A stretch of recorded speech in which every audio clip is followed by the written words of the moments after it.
Yeah. Black Man Unfiltered Network. We ain't here to play nice. We here to flip everything they told you was normal. Hey! Yeah. Yeah. Hey, we flipping tables. Yeah. We breaking labels. Facts. No more silence, no more favors. Truth hit hard, can't save it. Yeah. We flipping tables. This that real, no cable. Hey, if it's fake, we unplug it. Welcome to the table. Yeah. I came in the room, they was comfortable, quiet. Smiling in your face, but behind it is riot. They told me be calm, but I'm built for the storm. When the truth in the building, you better transform. They don't like a man when he speak with direction. They love you when broken, confused, and correction. But I'm on a mission, I'm changing perception. No filter, no fear, just raw intersection. System designed just to keep you disabled. Mentally trapped, spiritually labeled. I'm cutting the cords, the lies getting fatal. If it ain't the truth, I'm flipping in the table. We flipping tables. Yeah, we breaking labels. Facts. No more silence, no more favors. Truth hit hard, can't save you. Yeah, we flipping tables. They said don't question, I said watch me. Too many men out here living sloppy. No guidance, no code, no structure, no lead. Now we wonder why families bleed. This ain't hate, this accountability. Look in the mirror with this vulnerability. Masculine frame with responsibility. That's what they fear, that stability. I'm calling it out, no sugar, no glaze. We breaking these cycles, we shifting in the phase. Legacy built, not lost in the maze. We done being silent, we enter in rage. This ain't just a podcast. It's a movement, it's a reset. If it's built on lies, it gotta fall. We flipping tables, no fear, no fables. Black men rise, we stable. Now we changing the label. We flipping tables. Truth is non-negotiable. Black man unfiltered. This the voice, they ain't controlling. Flipping Tables Podcast. Black Man Unfiltered Network. If it don't make you uncomfortable, it ain't real.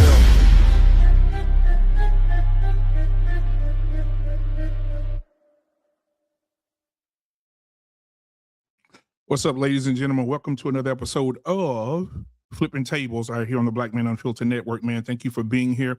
If it's your first time being here, hit the like button, hit the subscribe button, hit the share button. Share with 2 people you love and 1 person you do not like. Send it right now. If you want to give to the channel, you see the Cash App scrolling at the bottom of the screen, or if you want to give a super chat, you can also do that at the bottom of the chat. Go ahead and take care of your boy there. Also, tonight, we got a good show. We got a good show tonight. We're going to discuss some things tonight. And guys, if you want to be a part of the show, pinned in the chat is the StreamYard link. Just click the link, come on up, make sure your camera's on, make sure your background look good, make sure your kids not running behind you butt naked, chasing popsicles or anything like that. Make sure you good to go. All right. And I'd appreciate that. All right. So without further ado, I want to bring up a guest that I reached out to, and he came, and he's a man of his word.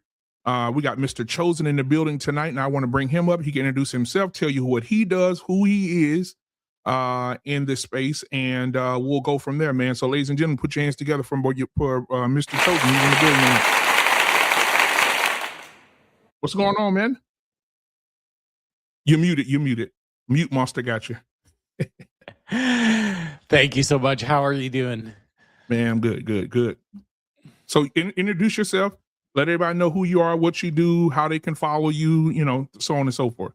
Perfect. My name is Jonathan. I am a couples therapist. I've been that for the last 10 years.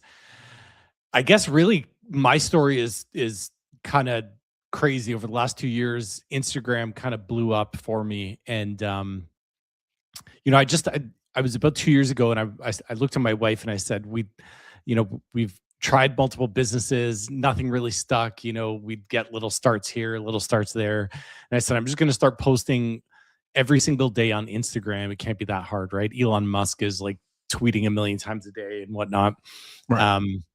So yeah, I just started posting on Instagram, and yeah, the page just kind of went insane. And then now we're 2 years going strong and just continuing to build a community of people that want to be chosen and cherished. So Hey, yeah. Hey, you know, kudos to you, man, and your wife.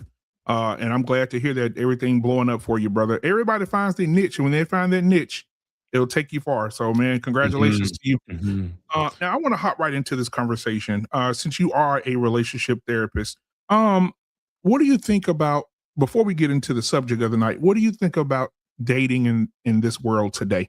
The world that we're living in, everything that you're seeing on social media, the behavior. What do you see? Like, do we have a chance, or we just cooked? I think we're cooked, but the smart people are gonna thrive. You know, I met my wife, we're going back 18 years. This was way before Tinder, Hinge, and all that. But I did meet her on eHarmony.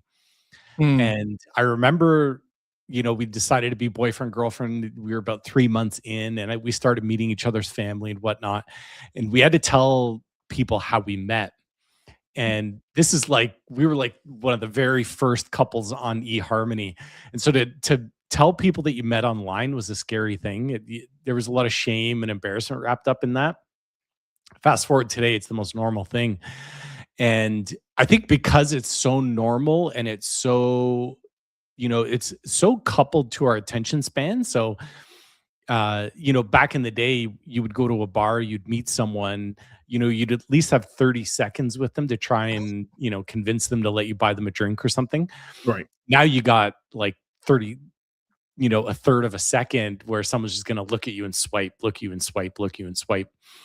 And that should really tell a lot of people something, that attractiveness is not something that is just limited to a physical appearance.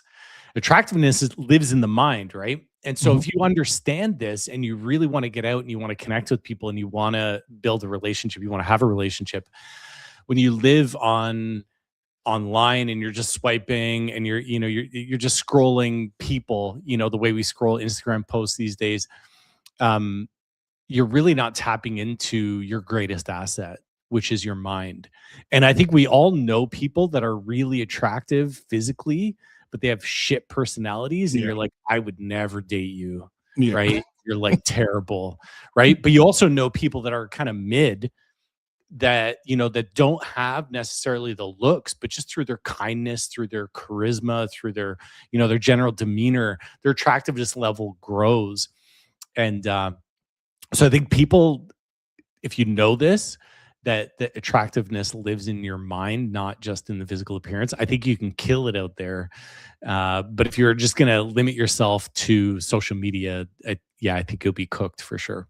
So I always have an icebreaker video when I start the show. And there's this new trend going around that women say they want to be married, but they don't want to live in the same household as the husband. Have you been hearing this? I have, and this actually goes back to the Netherlands, probably since the 60s and the 70s. Over there they call it living apart together. So you'll actually be married. You can actually be, you know, legally married and not live in the same dwelling. It's very rare, but yeah, it's starting to see a resurgence here now too. Oh, I have a video I want to share with you. I'd love to see it. Oh my God, here we go. The man that I am married to, Senator Vincent Hughes, 7th Senatorial District of Philadelphia, he has his own life. I have my own life. He has his own real career. I have my own real career. He has his light to stand in. I have my light to stand in. So he is not looking at me thinking about status or this or that. He's doing his thing. I get to do my thing. We also live in separate places. When I go to see him, love to see him. When it's time to leave, bye-bye, see you soon. I'm telling you, life is good. Perfect. I get to be the real good wife. I'm looking for a man who's willing to be in a monogamous relationship with me while he lives in his own separate house. That's what Whoopi always says. But I want to be, but I'm not looking. Yeah. See, I'm looking. When we get together, the house could be next door, Sonny. No, well, open the window. She doesn't want to live in the same house with him, though. You know why? Because I've been living alone for so long. Yeah. I like my space. Here's what kills me. It's a dude all up on you. It was like, okay, do what we gonna do and get the hell out. I don't want to be sitting up under you. Yeah. So it's not a marriage, though. You don't want a marriage. You want to like. No, I want a marriage. I want a marriage. I know exactly what you're saying. That's right. But because I don't want to sin. What if, okay, I met the guy, we sin, God comes back tomorrow. Now I done messed up my walk with Christ. Okay. So what I'm looking for the guy. No, I'm honest. Or do you want to date? You think? I mean, I'm kind of dating, but like closet dating, I guess you could say. That's fair. So you're not lonely. I'm never lonely. I can have a whole party by myself. Well, that's true. That's true. We had Kiki on. Do you guys remember? She broke the internet when she said, sure, I'll be with someone, but I don't need him to live in my house. Down the street. You agree? He doesn't need to be in the house? I mean, sometimes, look, Okay. sometimes he needs to be in the house. But other than that, you're good. I'm good. I think I've gotten to a place where I really enjoy my own company. I work a lot and my priorities are different. And I've always been in a relationship, so it's kind of nice to not be in one. It's inspiring. It is. It's good. Never want to live together. You're so quick. Should I take it personally? I like my alone time. But is that real? That's real. I feel like, Whoopi Goldberg said it best once. She was like, I don't want nobody in my house. Yeah. And I just feel that. Time out. You're for real right I'm now. serious. For real. So what about Married even. So you're married? He's gonna live around the corner? Around the corner would be great. What about a guest house? Would you let him live in the guest house? He can be in a guest house. You know what I'm saying? We can be on the same, land, but I'm over there and he's over there. Yeah. At best, separate rooms. Okay. So what about, you go to the bathroom, you have the 2 toothbrushes? No, so he can mess my bathroom. Is that your hot take? So if that's your hot take. That's one of them. And that's a hot. I can't close my mouth. But think about how fun it would be to be like, I'm going over to my man's house. Yeah. Over there. Over there. You know what? It keeps things right. It's fun and exciting. I want to go sit on his couch. All right. I have a little compilation there for you so you can see it coming from different mouths and influencers influencing. So as a therapist, what are your thoughts after you've seen this trash? Yeah, there's definitely an undercurrent that men aren't creatures you want to live with. I feel like all these women have been watching The View too much, and so they're they're brainwashed into that belief that men are really part of the problem. And to be honest, the worst is that when you open up Instagram and you'll find other men's coaches out there really, solidifying this idea that men are the problem in the world today. And we can't cook, we can't clean, we can't take care of ourselves. We could barely be trusted with the laundry. And I think that's the mantra that's just kind of regurgitated on social media and then on TV shows like The View. So, I mean, more power to those women if they want to, live alone. That's a personal choice. I have no problem with that, but I wouldn't advise a guy to go and find a woman like that because I think it's just a recipe for loneliness. I think they underplay or downplay the importance of just being in someone's presence and sharing a life together, building a life together. There's a lot of joy and togetherness. I would not be shocked if these women were divorced 1 or 2 times. So that would make total sense to me that they probably don't want to live with a guy. Maybe they just had a bad experience. But so in a situation like yourself, if your wife came to you tonight and said, you know what, babe, I think that we need more space. I love you. I want to stay married to you. However, you get your house, I get my house, and we'll just see each other when we see each other. What would be your response? Yeah, it would be a hard no for me.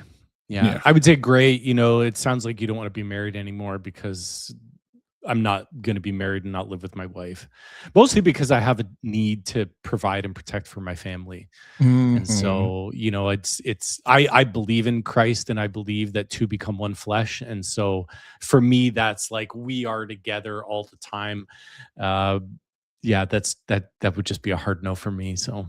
Right. And the majority, so I'm glad you said that because I'm also a Christian as well. So in becoming one and all those things that we preach over here.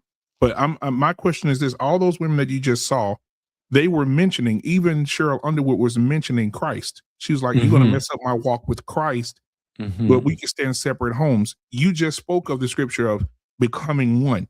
So isn't that hypocrisy? Well, I would say that it's definitely not cherishing your spouse, saying, I don't want to be near you, or it's time for you to go home. That's not language that would make me feel like someone's being cherished in the words of the Bible. Right. So for me, and honestly, if you have to live your life wondering if you're walking in Christ, you're probably doing it wrong. I live my life following Christ, and what he tells me to do, I do. And when I don't do it well, I don't try to cover my tracks.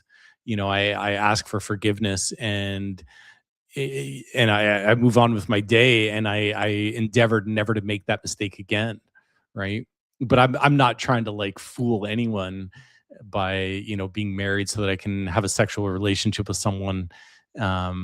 But then not live with them, which is kind of what I think that she wants. She wants a sexual relationship with a man, but she doesn't want to do that out of wedlock, right? So yeah. Because one of the things she said was, I don't want a man all up under me. I want him to do his thing and get out. Yeah. And so that I think that's ridiculous. I wouldn't call sex doing a thing, right? Like that to me is kind of in the opposite of what it is. Sex is the manifestation of love between two people, right? It's the expression of love. It's the gateway to emotional connection. And a lot of women will say you need emotional connection before you have physical connection, but I would disagree. I would say that you need both. It's not an either or. So then does it become a mental game? So this is a great conversation. So does it become like a mental, I'm not going to say mental illness, but does it become a strain on the mind of people who, because you just said sex is the gateway to love and connection with a person. So what about people who are being promiscuous, who are out having sex with multiple people? How, as a therapist, how are you helping a woman or a man that comes to you, and a woman comes to you and say, "Hey, listen, I want to connect with my man, but I've had all these sexual partners, and I want to connect, and I know the gateway to connection is what you said biblically." But, I mean, how do you help a person in that situation? Well, I think what that type of promiscuity, I see that as a sin of the flesh, right? So we all understand the word of God, and we all Christ is our Lord and our Savior, right? But He's our Lord, and so it's our job to listen to what He has to say, follow the Scripture, and walk in that path. And so if we can't, or if we're not doing that well, then for me it's just more a maturity issue than anything, right? All of us make mistakes. I remember being a young boy at 13 years old, and I would go to the corner store and I would steal a bag of chips and a pop, right? and like obviously that wasn't good, but I didn't have a father around, right? I had no leadership in my household, so I had to learn, and thankfully I never got caught. But actually, probably it would have been better if I did get caught. I had to learn that lesson on my own. It would have been great if I had an authority figure teaching me, but that was a maturity issue. And so I came to learn that, stealing is not okay. It's not what we're meant to do. And so, you can kind of look at your track record. Maybe that person goes through their diary and looks back and says, I slept with this person, this person, this person. That's not the path that I want to lead. Well, then how am I going to get back to the path that I want to be on? And I think that's that internal motivation to mature that we need to tap into. So. Absolutely. All right. But before we move on, my co-host is here tonight. Lost in Translation is in the building, so I'm going to welcome him up so we can have this conversation. What's going on, Lost in Translation? How you doing, man? How you doing, brother? You doing all right, gentlemen? Good, man. How you doing, sir? I'm doing well. How are you doing?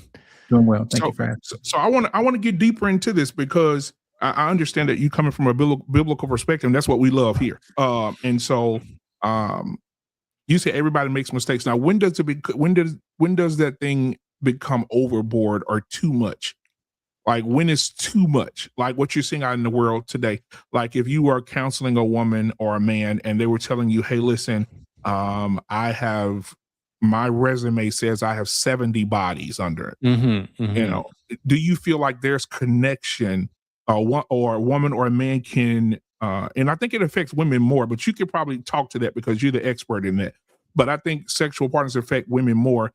But what do you say to a woman who is trying to recover, or is it, do you feel like, you know, it's going to be hard for her moving forward or trying to find someone or connect with someone? I don't think that it needs to be hard to find someone. You know, this, you know, if you look at, I think there's that Whatever podcast that's pretty famous, right? And, you know, they like to shame women based on their body counts, right? Well, shame was never found in the Bible in my view. Like that would require me to judge someone, right? So I can't judge another person. You know, one of the first lessons I learned in the Bible, and I didn't come to the Bible until I was in my 20s, by the way. But I came to learn that judge and be judged. Like that was the simple statement that I needed to hear to extract from the Bible to know that I wanted to live a life where I wasn't going to judge people. So in my view, someone who's made those decisions in the past, and I wouldn't even call them mistakes, I would call them decisions that they made in the past. I'm not going to shame a person, right? If someone wants to, you know, quit alcohol, quit drugs, stealing, you know, they should be forgiven, right? Like that's, you know, one of the biggest things. Lord is Christ is our savior, right? But we all go and, you know, when we're standing at the gates of heaven, we want to be forgiven for our sins. So we're taught forgiveness, yet so many of us have a difficult time with forgiveness, right? It's one of the hardest things. Uttering the words "I forgive you."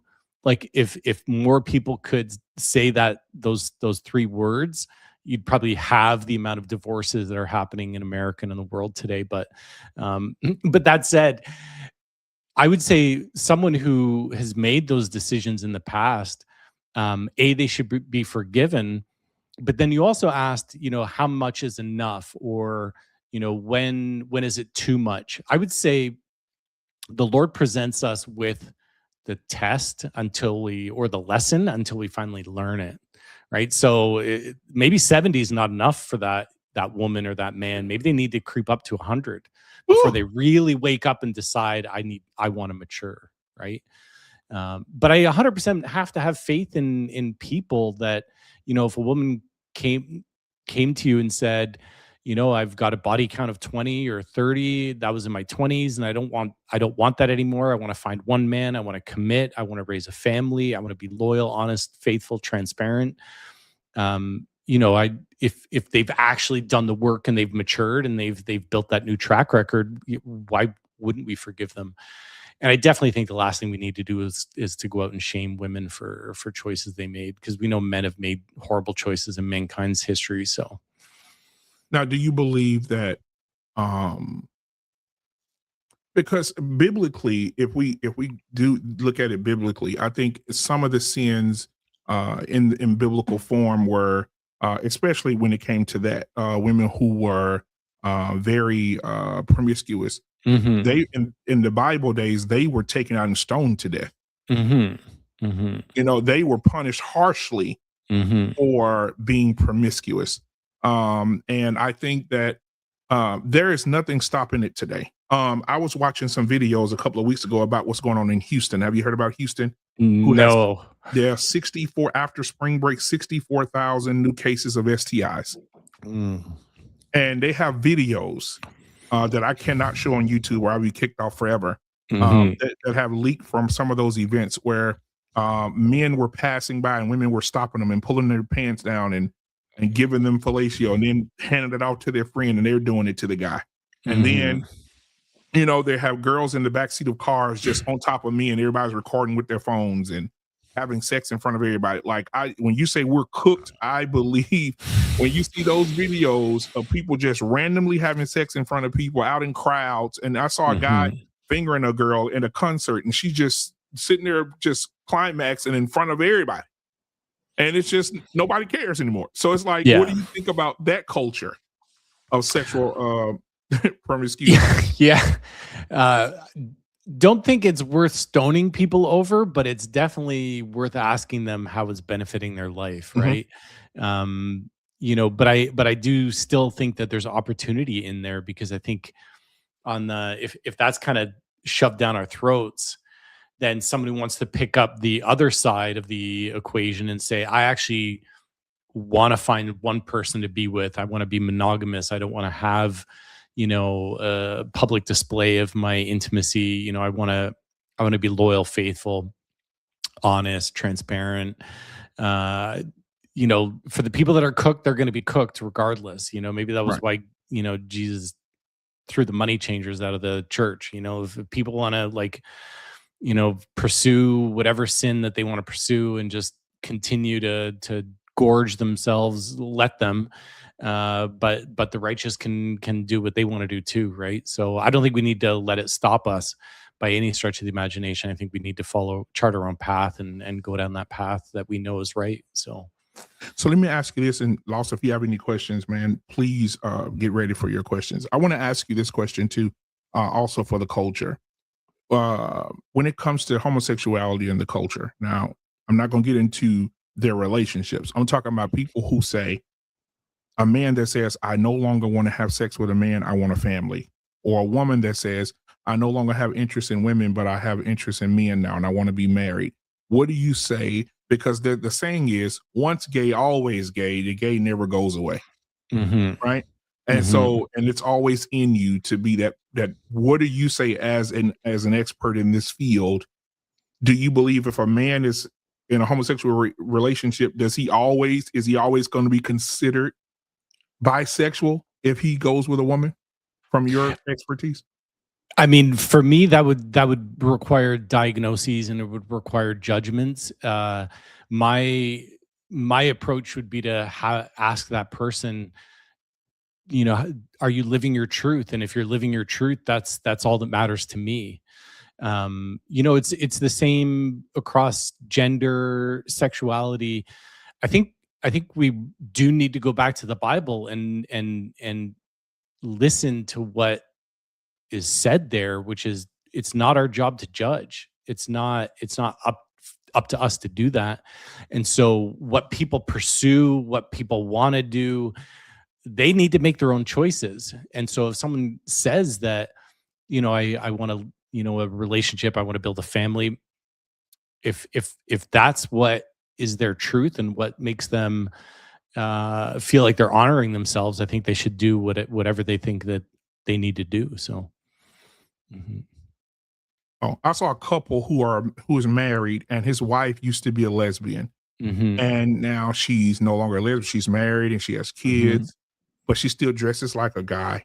And then they ask her, "Do you still have moments where you have that want for a woman?" And she admitted it. She said, "Yes, but I don't act on it." So that's why that's the reason I asked the question, because then does that make her still, when she says that out of her mouth, does that make her still bisexual now? Because she's saying, I still have the urge to be with women, but I don't act on that urge.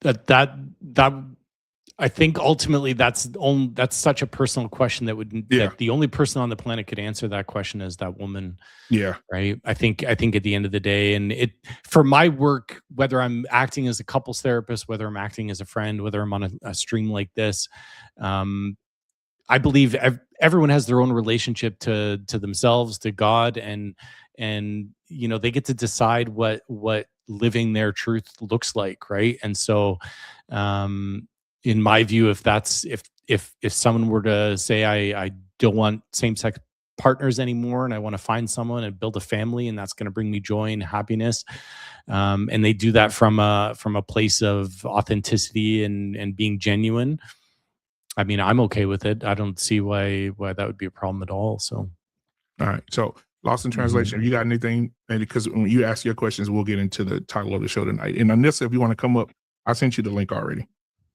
You know what? Here's my thing. In this day and age, we said that a lot of people are cooked. I think people are gonna have to make a decision to say, "Hey, look, I'm just not gonna date anybody who I don't want to date," and I think that's just how it is. Sometimes it may take you, years to find somebody that's suitable for you, but that's what you have to decide on doing. You know what I mean? And your standard is your standard. I said a long time ago I wasn't going to date anybody with kids. I'm going to have my own family from scratch, and as a result, I have to wait on that. You know what I mean? But that's the decision I made because that's how I want to do it. And sometimes people make consequences and choices on how they want to do things, and they have to live by that. There's always consequences and choices, and I think if we take away the consequences, I don't think we're doing people a service. Even God had consequences. And I think when we take away the consequences, we set bad standards and bad habits for how we should go forward in our communities. So whenever we let certain things slide, yes, that's their thing to do. But if they ruin the community and ruin the pool, then that just makes it more difficult for everybody else. But I tell anybody else to stay diligent and make sure that you get what you want and make sure you be what you want as well, so you can attract that. And then that way you don't have to worry about dealing with something that you really don't want to deal with. And I think that's a lot of the crux of what's going on today. People are complaining about people they're not going to date anyway, which is beyond me. I don't understand that. And why focus on a target that you don't plan on hitting? So my suggestion to everybody else is to make sure you become the best person that you could be, so that way you can attract the best person possible in that particular situation. And always do your work. Even though a lot of people may seem like they're always fine, there's always underlying things that's there that sometimes people in themselves don't even know that they're going through, like different attachment styles, that type of thing. Those things are not common knowledge to most people. So most people don't go to therapy unless you actually do the deep work and have somebody to talk about that, to walk you through those things, to find out exactly why is it, you handle situations with relationships the way that you handle them. I think if we start having those particular conversations, we can make some inroads on how we can better relate to ourselves and why we do the things that we do, why people lean towards certain sins and certain habits. And if we start addressing those issues like attachment styles, then I'm pretty sure we can get down to the root of what's really going on. And then that way people don't put themselves and their bodies and other people's bodies in danger by being overly promiscuous and not taking into consideration other people's bodies and well-being as well. All right. Yeah, So I think it's about accountability, basically, right? We all need to be accountable for what we accountable to ourselves, but also to our community. Exactly. Like, talking about what happened in Houston, someone's kid could have been watching it live, could have watched it on TV. Like, these are not the communities that we want to create. And so people need to really be held accountable for, for how they impact the world. Right. So. Absolutely. Right. Absolutely. And we got a $10 super chat for Anton. Thank you, brother. He said, this makes no sense. Some women will do anything to have the best of both sides of the same coin, wanting the safety and security of marriage while yearning for the independence of being single. And you got anything you want to say to that? I wouldn't disagree with it. I think men want that too. So I don't think that's just unique to women, but I think just for the sake of that intro video, I think a lot of women can probably relate because they see it on Instagram and they see it on The View, this like glamorous life of being married, being single, but then also not living with someone, right? So, Yeah, and R-Pain. Welcome to the show tonight, R-Pain. What's going on, man? What's going on, man? Just hanging in there. Yeah. R-Pain, did you get a chance to see the opening video? No, I didn't. Yeah. Okay, women. Go ahead. In the opening video, I'll play just a snippet and you'll know the rest of it. I'll play Cheryl Lee Ralph's part and then the rest of the women. It was Cheryl Lee Ralph, Cheryl Underwood, Kiki Palmer, Nia Long. They were all saying this. He has his own life. I have my own life. He has his own real career. I have my own real career. He has his light to stand in.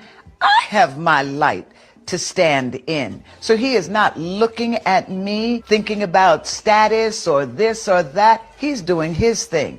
I get to do my thing. We also live in separate places. When I go to see him, love to see him. When it's time to leave, bye-bye, see you soon. I'm telling you, life is good. Perfect. I get to be the real good wife. looking for a man who's willing to be in a monogamous relationship with me while he lives in his own separate house. Okay, you get the gist of it. What are your thoughts, Arpane? Hey, well, listen, man, if you want a woman like that, you can have it. I think men waste time trying to change women like that. If you decide to be with her, you take what goes with it. I think one of the things we need to do is give ourselves some relief. If a woman like that sounds crazy, then we should just ignore her and move on to the next one. That's what men need to start to do. Cheryl Lee Ralph is not the last woman or the first woman in the world. I think that was the first chick, right? None of these women are, unique, man. They're not. I mean, they're unique to themselves, but your life is going to go on whether she's in your life or not. So, I don't think a man should. I already said you shouldn't fall in. If it's not something that you can live with, then don't agonize over it. Find somebody else. Agreed. I'm But I looking at will the tell chat. you this, black man. I will tell you this. I understand why her husband has his own house. I mean, to me, she's not very loving or friendly or kind. Just by the expressions, like she was convincing the world of something that they should do as well too. Nobody wants to live that lifestyle. So who are you trying to convince, us or yourself? That type of thing. They stand boldly and proudly and say, I have my own and this and that and the other. I'm like, so, you know what I'm saying? What does that do for the rest of the world? What does that really do for you? Because I'm pretty sure when she gets older, there's going to come a time where she's going to need her husband there by her all the time. And that realization is going to kick in that she wasted a whole lot of time in her own kingdom, so to speak. You know what I mean? And I think the whole purpose of being married is to become one. And I think when you live that lifestyle, it's antithetical to what God really wants us to be. It's certain things that you miss, certain nuances that you miss when you're not with your partner all the time. And my thing is, what's the point of getting married? You just basically got a pen pal. You come visit them every now and then. You know what I'm saying? So yeah, because he's in Philadelphia. Yeah, he lives in Philadelphia. She's in Los Angeles. Yeah, I mean, it's a sham to begin with. First of all, I don't know if you was finished with that. Just like the second chick, right? Talking about I want a monogamous man in his own house, blah, blah, blah. So now she's going to dick police my house. She's in her own house and she's going to tell me, what the hell to do with mine. What the, I mean, come on. I don't see how men take these stupid ass deals, man. Shit. It's crazy. It's just absolute madness. And I think that, and like I'm gonna say it one more time, I think we as men spend too much time with ridiculous women, thinking about what the hell they want. It's stupid. It really is stupid. We can't make them become better women by acquiescing to all the bullshit that they do. You know what, Arpane, you brought up something that was a good point. Why do men lower their standards for women like that, to be honest? Because when you give way to stuff like that, you make it seem like it's okay to do. And they have a backbone to say, hey, look, I don't want to do that. You know what I mean? And that'll cut off a lot of that stuff. If a lot of men will stand up and say, look, that's not acceptable. Next. You have to be brave, man, when you're out here dating. You have to tell folks, hey, I don't want to do that. And if enough men stood up and said, hey, I don't want to do that, then I'm pretty sure there are a lot of women who will straighten up. But the thing about it is most guys haven't done the work. So they allow this behavior to continue. And sometimes they think that they're taking advantage of it, but they're actually wasting their time and they're ruining her time as well, too. So I think it comes down to what's acceptable, and who allows it is the ones who proliferates the behavior. So I want to I would just add to that. Yeah, Sorry. go ahead, Mr. The only thing I would add to that is I think what the biggest issue that a lot of men struggle with is matters inside the home. Men aren't very comfortable calling the shots. Outside the home, we build bridges, we pave roads, we can lead, we can run a construction crew, we take charge. But when it comes to matters of the heart and matters of the home, it's like we take a backseat. We want to be told what to do. And I think this is why a lot of women complain that men don't lead. And, you know, a man needs to find his voice. But I think what's happened is that a lot of men are afraid to, because their version of the way things should be run at home is kind of really being villainized, you know, in social media. You know, you just have to open up Instagram and you could see that men are good in so many different ways. And so they shut down, they'd lose their voice. And lost in translation, I think they would do the work.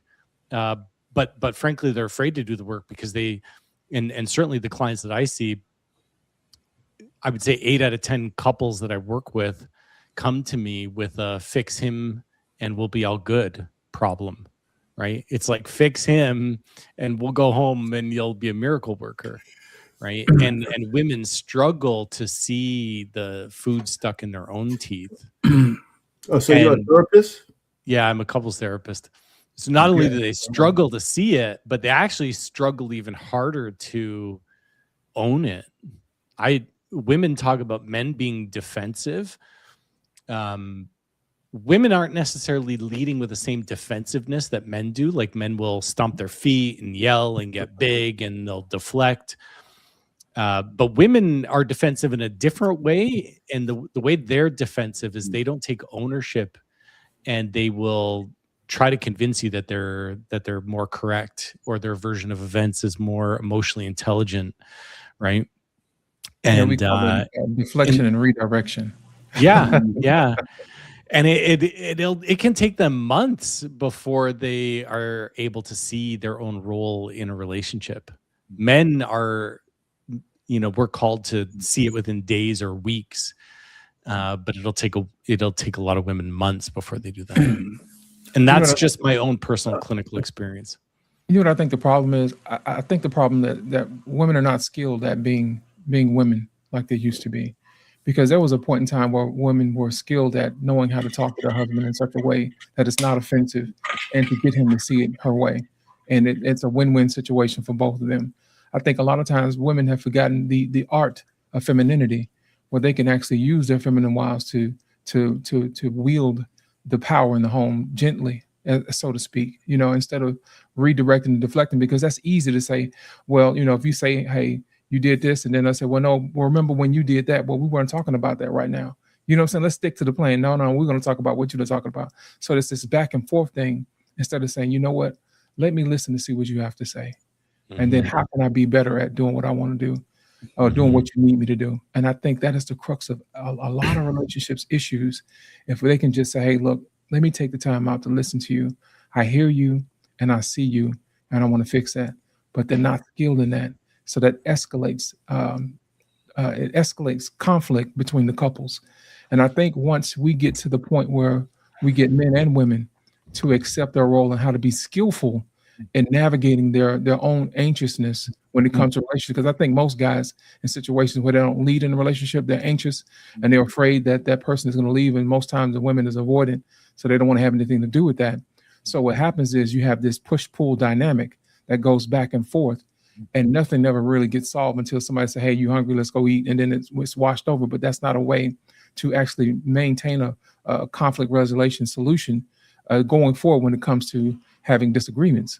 So I think that a lot of times guys need to really take a step back and say, hey, look, what is causing me to not want to voice my opinion or say what it needs to say? And if so, is this woman the type of woman you need to be with, who's receptive to doing her role to allow you to do what you need to do? To be receptive, to be comfortable, to be, how should I say this? To be secure attachment in this particular situation, so they can actually have a meeting of the minds. Mm-hmm. All right, so I want to get to the actual conversation of the night, man. Leslie Jones says marriage is slavery. Is she right? Now let's look at a few clips. Oh, but before we do, there is a young lady out here. She has a PhD. Now, normally, I said this the other day and I got a good big old laugh. No, and I don't mean any harm. But some of the most unattractive women have these comments to make. And I'm going to play this one before I get Leslie involved. Before I get Leslie involved, I'm going to play this lady where she does a history lesson. She's teaching a history lesson on why wives are slaves and how men own women. So I'm going to play her first. Here we go. The term family and the whole institution of marriage is where a woman was enslaved to the man. From the beginning, when we're talking about marriage, this is where the woman went into slavery to the man. Let's be clear on this. When we're talking about a marriage certificate, this is where the woman became property to the male. This is why she takes on his last name. What is a husband? A husband is a manager of farm animals. Well, who is the farm animal? Well, his wife. She's a farm animal. And then when she gets pregnant and has children, well, he has a family. And when you look up the etymology of family, you understand that it is slaves and servants. He has now slaves and servants as his family. Now, I'm not telling you not to be in a family. If that's what you want to be, again, I'm just giving you what the facts are and how this institution of marriage came about. I just want to get y'all thoughts on that before. It tickled me so bad. Let me say, women are not animals. Okay, let's get that out the way. She said farm animals. Farm yeah, animals. I love that. That's ridiculous. Generally, when people say stuff like that, man, they have nothing to offer to a relationship. And therefore, they have to cook up this story about marriage being slavery. You know what I mean? Those women decided to be married on their own free will. Nobody twisted their arm or anything like that. So when we have narratives like that, it's entertainment at best, you know, not to be taken seriously. I would agree. It's just for clicks and views. It's just someone wants to find a niche and be popular in it. Right. And the jaded woman niche is probably not all that difficult to get popular in. Nope. Right. R-Pain? No, I don't have anything to say. I mean, you know, listen, I don't even know what to say to this chick, man. I mean, she's got the whole narrative down. It's unfortunate that she's going to get a few people listen to her. Yeah. You know, that's the unfortunate part, but that's just the way it is. All right. Well, let's go ahead and hop over to Leslie Jones. We'll start with this video first. Sick of men telling me, oh, well, you know, you hardcore. Yes, I am. Can you handle it? Oh, well, yeah. What you bringing to the table? I am the table.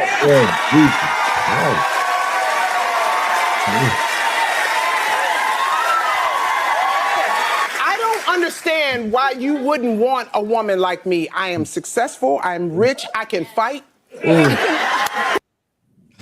Oh, you know, would you trust her? Would you trust her? You know, giving you the job, the blow. You know, would you trust her? One chomp, man, that shit could be off, man. You say the wrong thing, you know, sit down there saying, "Do you love me?" And you say the wrong thing, and all of a sudden you're finished. Yeah, when she said, "I am the table," man, that bite came down pretty hard. You know what? And it sounded like she was demonic a little bit. Like, I am the table. Like, it was like. I'm just trying to figure out what kind of light would I have to have on. Uncle Rick, come on up here, man. The link is in the top of the chat. But now, you know, Leslie Jones has her own problem because just before all of this shit, she was talking about how she was lamenting not having a guy. And now she's just demonic, I hate all men kind of slavery thing. So, you know, the women going through changes, man. It's tough on them out there. Yeah, Mr. Chosen, let's just listen to it one more time. Me, oh, well, you know, you hardcore. Yes, I am. Can you handle it? Oh, well, what you bringing to the table? I am the table.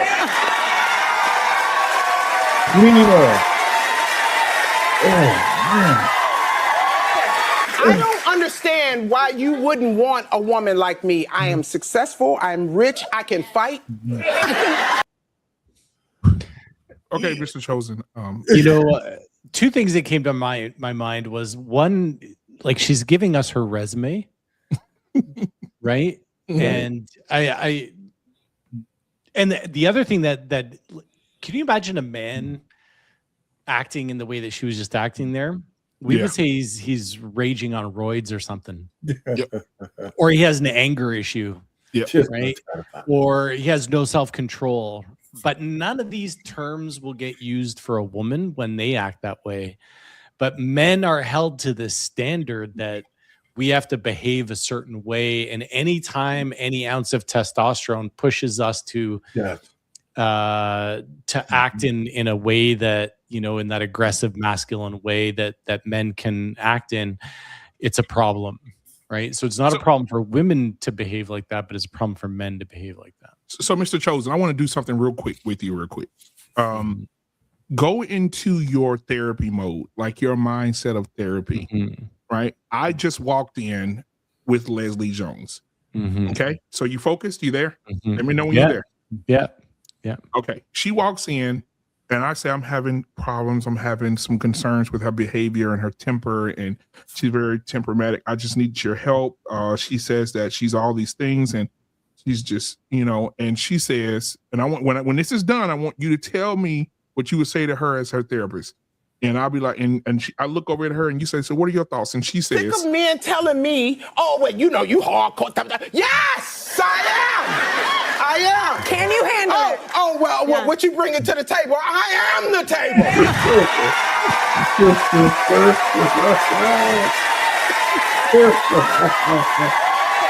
I don't understand why you wouldn't want a woman like me. I am successful. I'm rich. I can fight. Okay, now on 3, 2, 1, go. Well, the first thing, the first thing is that you're really not going to pierce through that armor that person's got on in that moment, right? There's so much there that she can't hear a word that you're saying. So at best, the best intervention you can do is just try to bring her back down to earth and calm her down. Ooh, how would you do that? I'd probably ask for a pause. You know, not in the session, but I would probably ask her, you know, and him, you know, if you guys get to this place where, you know, volumes and voices get raised inside the home, and maybe there's kids there, they're watching and stuff like that. Do you guys need to hit pause and let those cortisol and adrenaline levels come down?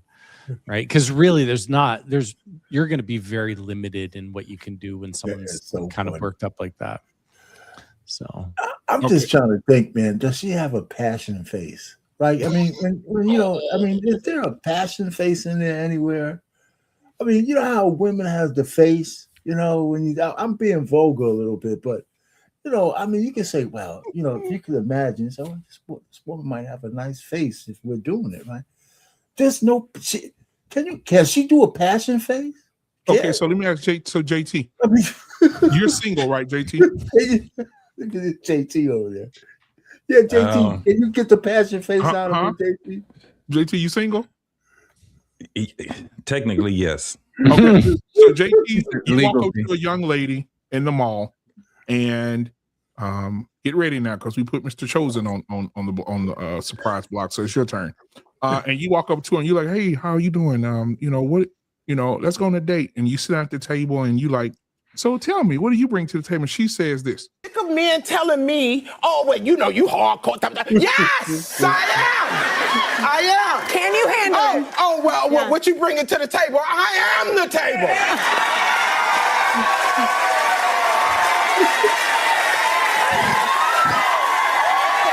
I don't understand why you wouldn't want a woman like me. I am successful. I'm rich. I can fight. JT, what are you gonna say to her on the date? I ain't gonna say nothing. I'm just gonna blow up and. JT said he gonna leave. He gonna leave. Oh, well, yeah, you pretty much know. And let me just say this: how you guys doing tonight? What's going on, man? Good, my brothers. So one of the things that I would never agree with is I am the table, because we already understand. Well, I thought that people understood what the table actually was. It was for people to see basically what it is at the negotiation table of marriage that we will be able to apply to it. What do you bring to the table? People look at it literally and it's figuratively, right? You know, that's the thing. It's not something that we ask each other. Well, what is it that you bring to the table? Like we got a bunch of groceries and we just start reaching in our bag and, you know, well, I got this thing right here. And they be like, that's not good enough. And then you just keep pulling stuff out. That's not what it is. So let me just say this about the character of Leslie Jones. She's being hyperbolic because she's also a comedian. So just like I give any other comedian that license because they are comedians, I also would look at it as she brings in a segment of who she actually is. This is a woman that has never had a husband. As far as the relationships, hearing from, and this is from her, that she had a bunch of failed relationships. You know, so I think it's a lot of pain that's there also. So no, that's nothing good for us to lead with when we're trying to court, date, to marry. And I think a lot of us had it wrong. A lot of us still get it wrong because we have the wrong concept. The only thing I would add to that too is I feel like no one has ever chosen her. Like it, you would be correct.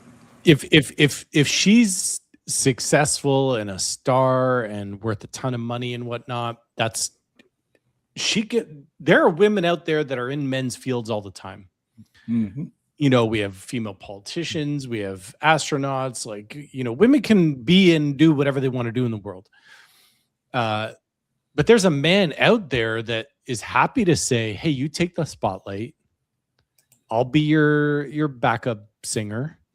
You know, I'll manage the home, take care of the kids. I'm happy to do that. Men can be in women's fields, right? I feel like no man has gone to her and said, I choose just you. And you can lead our family. You can bring home the bacon. You could, you know, do whatever you want. And I'm going to support you. And I'm going to back you up. And I'm going to be there for when you get home. I'm going to rub your feet. I just don't think someone's ever said that to her. I think that's because she don't want those person. I think somebody did approach her. Yes. Yeah. And and a lot of people laughed at this other lady, Gabby Sidibe, right? She's not the most attractive woman. She's overweight, but she found someone to marry her and give her children, and they still appear to be happy, right? So the thing is that even when I see a lot of things that Miss Sidibe does, she has a certain quality and confidence about herself. She also uses femininity, right? She uses wit. And now she's showing the ability to be a mother. You know what I'm saying? So I believe that a woman like Leslie Jones did have that opportunity, but those men she did not want. Well, not only that, JT, you have to look at it like this. She's bringing to the table what most guys already have. I mean, most guys want somebody who's feminine, beautiful, and inspirational. I don't think she's any of that. And I think that's the problem. She's trying to give men what they already got. And if that's the case, they might as well be by themselves and they can just date whoever and get whoever they want. But I think what she needs to do, like in this case with Gabrielle Sidibe, like you said, she was kind. You know what I mean? She was probably inspirational and beautiful. You see what I'm saying? That type of thing. And I think that's the difference between her and Leslie Jones, is Leslie doesn't possess any of what the guys are looking for. And I think that's the problem. And I don't think nobody's man enough to tell her to her face and say, hey, look, you might want to change up your secret recipe and say, hey, look, you need to serve something else because what you're serving up, nobody wants to buy. Nobody wants to consume that. So until somebody tells her and say, hey, look, you know, you need to make some changes, I think she's going to continue to be single. So, Lit, you don't think somebody told her, listen, I mean, you know, I hear what you're saying because I agree, but I have a feeling somebody told her, I think she lacks the confidence to make the change because she's probably been told and felt all her life that she's less than because of the way she looks. And to tell you the truth, I mean, you know, all of us haven't, you know, can't win the beauty lottery. How do you navigate, you know, a world where you're not the beautiful one? You're big, you're burly, you're this and you're that, and she leans into that, you know. And so when you start rattling off all of your accolades as a woman and the way she does it, you're telling the guy he might as well be a homosexual. Right? You know, I think in her case, she's leaning into this caricature of who she thinks people think she should be, instead of being who she really is. You know what I mean? She's coming off as this tough female, and I think she leans into that a little bit too much, because you'll have people who are actors and things like that on a regular basis, but behind closed doors, they're probably something that's totally different because that's their job. But I think in her case, if she's living into that role, I don't think most guys will want to deal with that. And I think that's a disservice to herself. Because let's be honest, man, if she was a little bit more feminine, I think guys would probably, you know, might give her a shot. You know what I mean? That type of thing. But in this particular situation, if she's leaning on the inside being something that guys don't want, I don't like her chances. I got one for you, Lit. You know who she could be like? Who could have went down her path, but she's trying hard not to? Clarissa Shields. Clarissa Shields is in the fight game, but she tries very hard to be feminine, even though she's fooling around. She's fighting through it. Yes, she's fighting through it. Through it hard, you know. And she's she's hard. She's trying to soften those edges. I wouldn't like the way she's doing it with the blonde wigs and all that bullshit. But the point is, she could go down the Leslie Jones path because she's rough and tumble from Flint, but she's trying hard to feminize herself. You know, she might be getting a C grade, but she's trying. And it's not a. Oh, go ahead. I'm sorry. You know what I'm saying? You have a culture of defiantness. You know what I mean? Well, I am the table, or you know, I'm the whole package, the whole bag of chips. Can't nobody tell me nothing. I'm better than you. When you're steeped in that particular culture, it's hard to reach people because you have a whole group of community reinforcing bad behavior. You see what I'm saying? So it's kind of hard for her to get a hold of reality when her whole world is delusion. So I don't like her chances. Well, and even the host of that show was cheering her on. Yeah. Right. Exactly. As if she was like on the path to success, right? She was scared. To me, it was a path of loneliness. But and also when she gave her resume, you know, the Freudian slip she made was, I don't understand why someone wouldn't want a woman like me. Like, she doesn't even know why she's undesirable. Right. And that's kind of sad, because what she did is then she proceeded to list off the things she's done or the things she's had or that she has, but she didn't name any of the qualities about who she is. She didn't talk about her identity. You know, if she'd gone on there and said, I'm a loyal woman, I want to love a man, I want to cherish him, I want to be honest, I want to be faithful, I want to be transparent, you know, these are the values and the covenants that I want to live by. She'd have men lining up around the corner for her, right? No one cares what you have or what you've done. They care about who you are. And she can't even see it, which is why she said, you know, I don't understand why someone would want to date me. Yeah, it goes back to what we said earlier. When you have a whole community of people who are cheering you on in your folly, you can't help but not see your own error. Again, that's why I would revert back to Miss Sidibe. From just looking at her journey, right? I mean, we don't even have to go into acting and all of that, because even her success and the money that she makes, things like that, it's not conducive to attract a man, right? unless you track. It's easier to track a man that actually wants you for the money, right? It's easy to be able to attract a man that actually want to benefit out of it monetarily or whatever it is, because she's not aesthetically pleasing. Now, the thing is that when she talked about dating, she said that she had to just stay away from men because she knew that they didn't like her, right? And she had to reevaluate herself and reevaluate the way that she moves when it comes down to dating men. And that was kind of like how she found her husband, because they were friends before they even considered dating each other. And they took their time doing what they did. And I kind of commend her because she has it's like her reputation as every time somebody talk about someone that was fat and unattractive, they've always brought her name up, right? And so she took that energy and like she told her husband, I'm not attractive. I already know. They can't even hurt my feelings anymore. I went through those days of getting my feelings hurt and stuff like that. She said, but I am who I am. That's why you don't see her on Ozempic and all these things where she got the money to do it, but she's not cutting her body up for all of that. She's actually doing the real work, going to the gym and eating right and all these different things that she's doing. However, we would have someone like the video that you first showed, BMU, with the women that are 60 and 50-year-olds talking about now they want to be married, like the one lady. And I used to like her a lot until she came up with that. When my husband stays in his space and I stays in my space and it's the way I want it. And they're making it seem and they're promoting it as if this is the key. This is how you do it. It's like, no, let's talk honestly. And they're not being honest with women, and women don't want the honesty, or they would take it, but it takes a minute for them to get that honesty.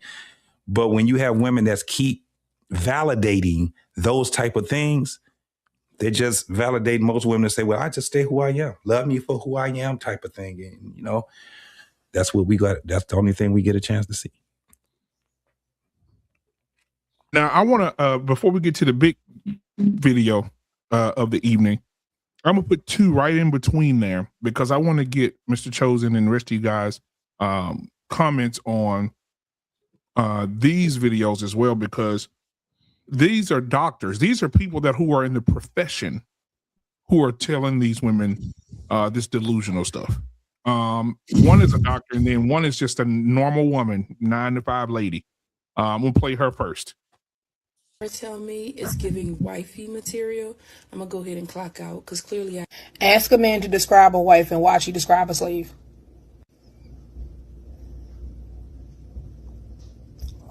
Ask a man to describe a wife and watch you describe a slave. Comparing a wife to a slave is deeply problematic and historically rooted in oppressive systems that devalue women's autonomy and agency. A wife in a healthy and respectful partnership is an equal partner in a relationship based on mutual love, trust, and shared responsibilities. A slave, by definition, is someone who is owned, lacks freedom, and is forced to serve without consent or autonomy. Historically, certain cultures and legal systems have treated wives as if they were property of their husbands, limiting their rights and agency. However, modern relationships emphasize equality, consent, and partnership rather than control and subjugation. If you're asking about this comparison in historical, philosophical, or literary sense, I'd be happy to explore those. Again, I say, ask a man to describe a wife and watch you describe a slave. It's not his fault. It's society. And not only is it society's fault, it's the society that we built and created for these men to make them think that it was okay to treat women like that. His daddy, his granddaddy, his granddaddy's granddaddy, and so on and so forth, all believed that they were the head of the household. And that meant everything under that woman, the emotional labor, the physical labor, the daily tasks, was indicative of slavery. That's one. We're gonna get through it, guys. We're gonna get through it. This is this is the second one. And this is a lady that's she's a doctor. So the worst thing a woman can do, statistically speaking, is to get married to a man. Married women do not live as long as single women. They do not earn as much money as single women. They are not as happy as single women. They report themselves in every single way that you can measure sociological data for wellness as being less contented than single women. Married men, on the other hand, married to women, outperform single men by such a measure that it is perhaps the healthiest thing that a man can do is to get a woman to marry him. Married men live longer, they're healthier, they make more money, they advance more in their careers, they're more creative, they're less likely to commit suicide, they're less likely to die of homicide, they're less likely to die in car accidents in every single possible way. The best thing a man can do is to get married to a woman. Those imbalances are exactly equal, meaning the percentage of herself that a woman gives to a man, she loses and he gains. So she's literally giving her life to him. Okay. We can cook now. Mr. Chosen, you could go, you go first. Just go ahead, Mr. He guess. You can go ahead. He's a guess. Sure. Yeah, go ahead, Mr. Chosen. You know, the smile on their face when they talk like that, especially that doctor at the end, it creeps me out. It really creeps me out that there's like, again, men are the worst things God ever created. But don't ask me to get into my car, drive across a bridge, you know, put gas in that car, because men did all those things. We would have none of the conveniences and we wouldn't have homes and buildings if it weren't for men. And how many men died and gave their lives, you know, to construction injuries. I live in Panama. I think something like a couple 100,000 men died digging this canal. You know what I mean? So it's like that smirk on their face that, you know, men are these terrible creatures. That just creeps me out. I'd lose concentration. And the way she said women are happier or less happy when they're married. I mean, are you talking about women who never have babies? You know, because I know my wife was happy, but now the joy that she has because she's a mother, she couldn't have done that on her own. I'm sorry, right? So, right. It's kind of nonsense. But yeah, I just shake my head. Oh, yeah. Anybody else can jump in? Go ahead, Lost. Let me cook for a minute, man. People like to wield language and stories and stats to their own will, or bend it to their own will. Let me explain to you exactly what's really going on those particular stats. Those guys who are married, who live longer, are married to wonderful women. That's the end of the story. That's the reason why they live longer, because their wives are wonderful women. And the women who are going through these particular situations, they're probably married to horrible men, if we're being honest. So if we actually look at it in its proper context, if you got a wonderful husband and a wonderful wife, those two live longer together because they lean into each other and they take care of each other. That is the narrative that's never told. And for us to get that middle ground where you got two good people working with each other, that story never gets told. And that's what we need to be focusing on and say, hey, how can we get those who are not as good to the middle and those who are not as bad in the middle and work that out? And then that way you can live longer together. Because telling a story as if men who are just so happen to be married, they live longer, well, that's because they are underplaying the role of the wife in that situation as being a loving wife. I'll give you an example. Before I met the woman I'm dealing with now, my heart rate was always elevated all the time. And then as soon as she showed up, I looked at my Apple Watch for the last 6 months and it decreased. It went from like 80 something all the way down to like 53. That's not by accident. You see what I'm saying? Because she's loving and she's kind. You see what I'm saying? And that regulates, something in me. And that's something that a lot of times people don't take in consideration, is that the person that you're dealing with, if they're nice and they're kind to you, they're going to automatically trigger something in you that makes you healthy, that makes you want to live longer.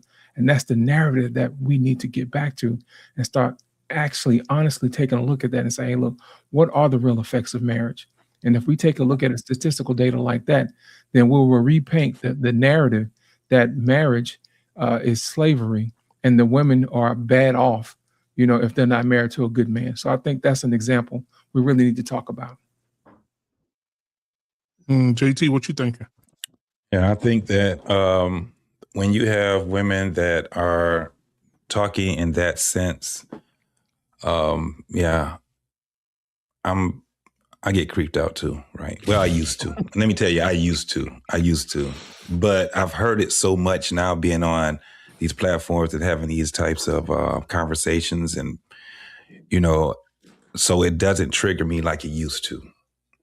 The problem that I see is that when I walk amongst the earth and I talk to people amongst the earth, not on platforms and things like that, I'm hearing these same, what we would call in the social media world, talking points, right? I'm just a strong believer that we curse one another. I'm a strong believer that when women ask for certain things, I think they pray for them. And I think they pray for other people to have them too. And it eventually turns into reality for a whole group of people that comes after them. So when we're talking about women saying that this whole thing that being a wife is slavery, being married, and they put it as slavery, the only thing is that first and foremost, I don't even think it's dignified enough for me to even have a conversation with those folks, right? Because it's an idiotic conversation, for one. And the only reason why they're saying this is because someone else felt that way and they borrowed their talking points because the world or the things are not working in their favor right now. For whatever reason, relationships are not working in their favor. Marriages probably was not working in their favor. And so they would take that and embrace everything that they're hearing out here in the atmosphere, and they would make it their own. That's that whole thing of truth, right? Truth. It used to be the truth. Now everybody has ownership on the truth now. Now it's my truth. So, and I think we just curse the atmosphere when we say these things, because later on in life, things start to happen. Because for what we're seeing now, men are actually walking away from women, but they're not telling women. And this was the craziest part. I remember, I'm 53 years old. So I remember, and I was caught up in that whole thing. He never tells me what's going on. He doesn't talk to me. These things, they say that they don't know. This guy broke up with me and I don't even know why. We were good yesterday. Then he didn't text me. He didn't call me. He didn't do anything. Why? It's because we do things silently. It's not that I'm scared of you or anything like that. It's for the simple fact that I don't think that I owe you that because of what you've done, said, and how you treated me. This is how men were doing this, I mean, all across the United States. And they were, well, he just left me. No. He left you for a reason. You just didn't want to know what the reason was. Now that we have platforms and we have people talking, now they're like, oh, maybe that is what it was. They just ain't gonna tell everybody else. So what they would do is look for somebody, especially if they got a DR in front of their name. Listen to what they say and say, well, that must be solidified because the doctor is saying it. So when you have a doctor, someone PhD or MD or whatever the hell they have, and they're saying something like marriage is like slavery and women, they're better off being by themselves. The worst thing a woman can do is marry a man. You would have women looking at that and they see that DR right in front of her and and then what they do, go to something like TikTok, IG, and then they will again echo what they just heard. I ended there. All right, I have one more thing to play, Mr. Chosen. I'm gonna let you cook as much as you want. Here we go. This is the last one. I hope y'all ready for this because Leslie is really gonna clown on this one. Where is it at? Here we go. Powerful man. I do. So a dominant to your submissive. I'm not submissive. Could you be a trad wife is what I'm asking. Trad wife meaning like I'd be at home and no. Like making Oreos from scratch. I don't absolutely not. Why not? Because that's not who the I am, and my daddy didn't raise me like that. To be a trad wife. To be anybody's wife. My dad used to literally say that to me. I didn't raise you to be somebody's wife. That's so brave. I don't know if it's brave or smart. Most of the people that I know that's gotten married are divorced now. And so, really, that's an indictment of the institution. Yeah. I think marriage is legalized slavery. You do? Yes, I do. Say more, because if I'm thinking about slavery and I'm thinking about marriage, there are two different images that come into my Absolutely head. not. I don't know how you don't. A man is, especially if he's expecting you to be a trad wife, he might as well pull out a whip and a chain. Wow. So there are young people watching who might be wanting to get married. What would you say to them? Don't. Don't get married. No. Okay. Oh God, you are crazy. How am I crazy? You are crazy. You're saying that marriage is a... No, I don't believe in the marriage. No, I don't. So you wouldn't get married? No, and I don't think it's beneficial for a woman at all. Like a powerful man. Okay, Mr. Chosen, what was yours? People tell you the opposite of what they really want. So I read into that she wants to be married, but she just has never been asked, right? And back to what was said earlier, it's kind of like voodoo dolls. What JT was saying is it's kind of like I'm putting out there that don't get married, and that energy that they want to breathe out into the world, into the universe, and hopefully infect other young women to not get married. Who in their right mind would be telling young women not to get married, don't have kids? Because like the host on that show, she's thinking to herself, she's probably like engaged and is just waiting to get married or something. She's like, I want to get married. She did not look like a woman who did not want to get married. And here's Leslie Jones telling people not to get married. So yeah, I think just deep down, you could almost kind of like cancel someone, kind of what our pain was talking about. When this nonsense kind of enters the room in the conversation, just let it go in one ear and out the other. It's just not even worth paying attention to. But yeah, that's my thought. Yeah, man. You finished? I listen. I agree with you. I think Leslie is looking at it's kind of a remorse. I believe most women, if we had to take a poll, look at it as an honor for a man to ask them to be his wife. Mm-hmm. Because so many, especially in the Black community, never get asked. So, and then the ones who do, too many of them squander the honor. And so for her to come out and say what she said, I think once the host who's making the comments, she's not challenging Leslie the way she should, but just her reaction for Leslie to say it's slavery, because I know that woman that she's talking to is probably a woman that would be chosen. Right? She has the aesthetics, she looks feminine, and she kind of was surprised that you're going to tell people not to get married, because I'm not so sure she's not married herself already, And so I just think it's just the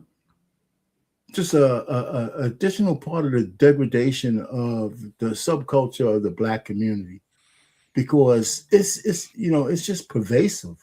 The women who get online who say the most dastardly and destructive things about men, especially Black men, it's crazy. Now, on the white side, you guys should have your own white liberal women who hate the hell out of you white men, big time. So I don't envy y'all. They can't stand you. Stand you guys. So I understand a little bit of your pain. But it's just a travesty. Social media has been a bane on relationships. It's as simple as that. And I don't know how we get it back. There's an old saying that says, if you walk with the lame, you'll learn how to limp. And I think what she's doing, she's trying to convince everybody else to be single so she doesn't stand out. Yeah.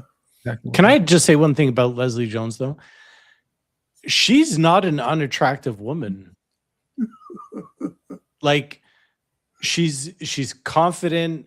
She's successful. She's got a lot going for her that I think many men would be interested in. You should be ashamed of yourself, not. Because I think this is a hard exterior that she presents, right? And I think inside of everyone there's someone wanting to come out. There's a good person in there, right? She needs to open up, and I'm sure there's plenty of men that would be interested in dating her, in marrying her. 100%. I think Coach Ferg will be one of them. Coach Ferg, welcome to the show. Coach Ferg, Mr. Chosen said that she's an attractive woman. She's confident. Coach Ferg, is that someone that you would pursue? Now, BMU, I was coming in being nice. How y'all doing, man? How y'all doing, man? But instead of you done threw a whole hand grenade at me, man. I know he's just playing. I know he's not taking it serious. You know, I think she's gotten better looking as she gotten older, but it's already been done for her, right? Because her father gave her the validation of what she speaks from, right? And she also has the ability to speak to the message of what propaganda does, right? Because she's also telling young women now, she's 58, the same as me, old and ugly as hell. You talking about we're talking about two generations of young, beautiful women are going to take this and run with it and say, I don't want to get married, while brothers, on the other hand, are doing. It's like we shaming our brothers for not being at a certain level. So brothers are actually taking the step back and validating themselves and building themselves to be in those positions. But if she's telling the two generations of women, marriage is slavery, don't do it. One, her father wanted a boy, and he realized she wasn't pretty enough to get a man. So, but now here she is speaking to the whole, keep them separate. You go, we'll give you the voice to say it. We know you don't want to get married. And so it's just a bad mix of beings, for if you ask me. And she's not the one that can validate marriage is slavery. She ain't never been married. And she ain't really attractive. I don't care what color she is. She's a little funny looking. And most men, even the white man, brother, you know y'all not picking no Leslie Jones. Stop it. You ain't talking with no 6 foot, size 12 shoe wearing sister with no booty and look like you without a mustache. Come on, man, stop it. You think her feet are crusty? Man, she wear a size 12. It don't matter. She'll kick most niggas in the butt anyway with a size 12 foot. Man, come on, man. A size 12 shoe? Come on, man. Stop. Mr. Chosen disagrees. I think Mr. Chosen, do you disagree with that? I just got to go to when you get to know someone, they become more or less attractive to you, right? And if she went out on a date with a guy and they went to dinner, talked, she softened, not even softened, she just was she grew. Her own father told her, I raised you not to be chosen by a man, right? So she doesn't think that she's choosable. But if she believed that she was choosable, then she would open up and she would soften. And maybe she's not your type. Maybe she's not Arpane's type. Maybe she's not Coach Ferg's type. Maybe she's not my type. But she's someone's type. And when they go out for dinner and they chat and they have a good time and they laugh, she'll be that person's type even more, right? There's beauty in everyone. We have to see that. We have to see that there's beauty in everyone. But they can stand in the way of their beauty. That was the whole thing of Mr. Cinnabe, right? Yeah. They stand in the way of the beauty, the thing that they're supposed to illuminate. Mm-hmm. They don't illuminate that. Mm-hmm. You know what I'm saying? So that's what I'm saying. Yeah, I think that she would find there's been guys that have had sex with her. I mean, but for what reason, right? It's like, man, that's yeah, but what if she goes on a date and she thinks she's gonna go back to her place to have sex, and the guy says, you know what? I want to get to know you a little bit better. I don't want to have sex with you. Yeah, Right? she's not gonna meet that guy. Right? She's not gonna. Just like we were She's gonna meet talking that about guy. earlier when we started, when we were saying, yeah, I want to mature. I don't want a high body count anymore. I don't want to be promiscuous. I want to settle down. A man can say that too. So he could be out with her saying, yeah, I want to know you proper. I want to be in a relationship before I want to be intimate again. Let's see where this goes. Would she stare that gift horse in the mouth and say no?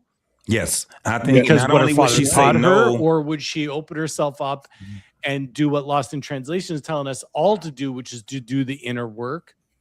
no, she would Will definitely she do the inner work and allow herself to be vulnerable and be chosen and proposed to? So the thing is that let's just go with one of the things that she probably have learned. Let's keep in mind, she's 58. She's almost 60 years old. So, and she's been in the comedic field for a very long time, and she's been successful at it for a very long time. So she's been out there. So we already know. One thing that I do know about her is that when it comes down to sex, her whole thing of being aggressive with men, right?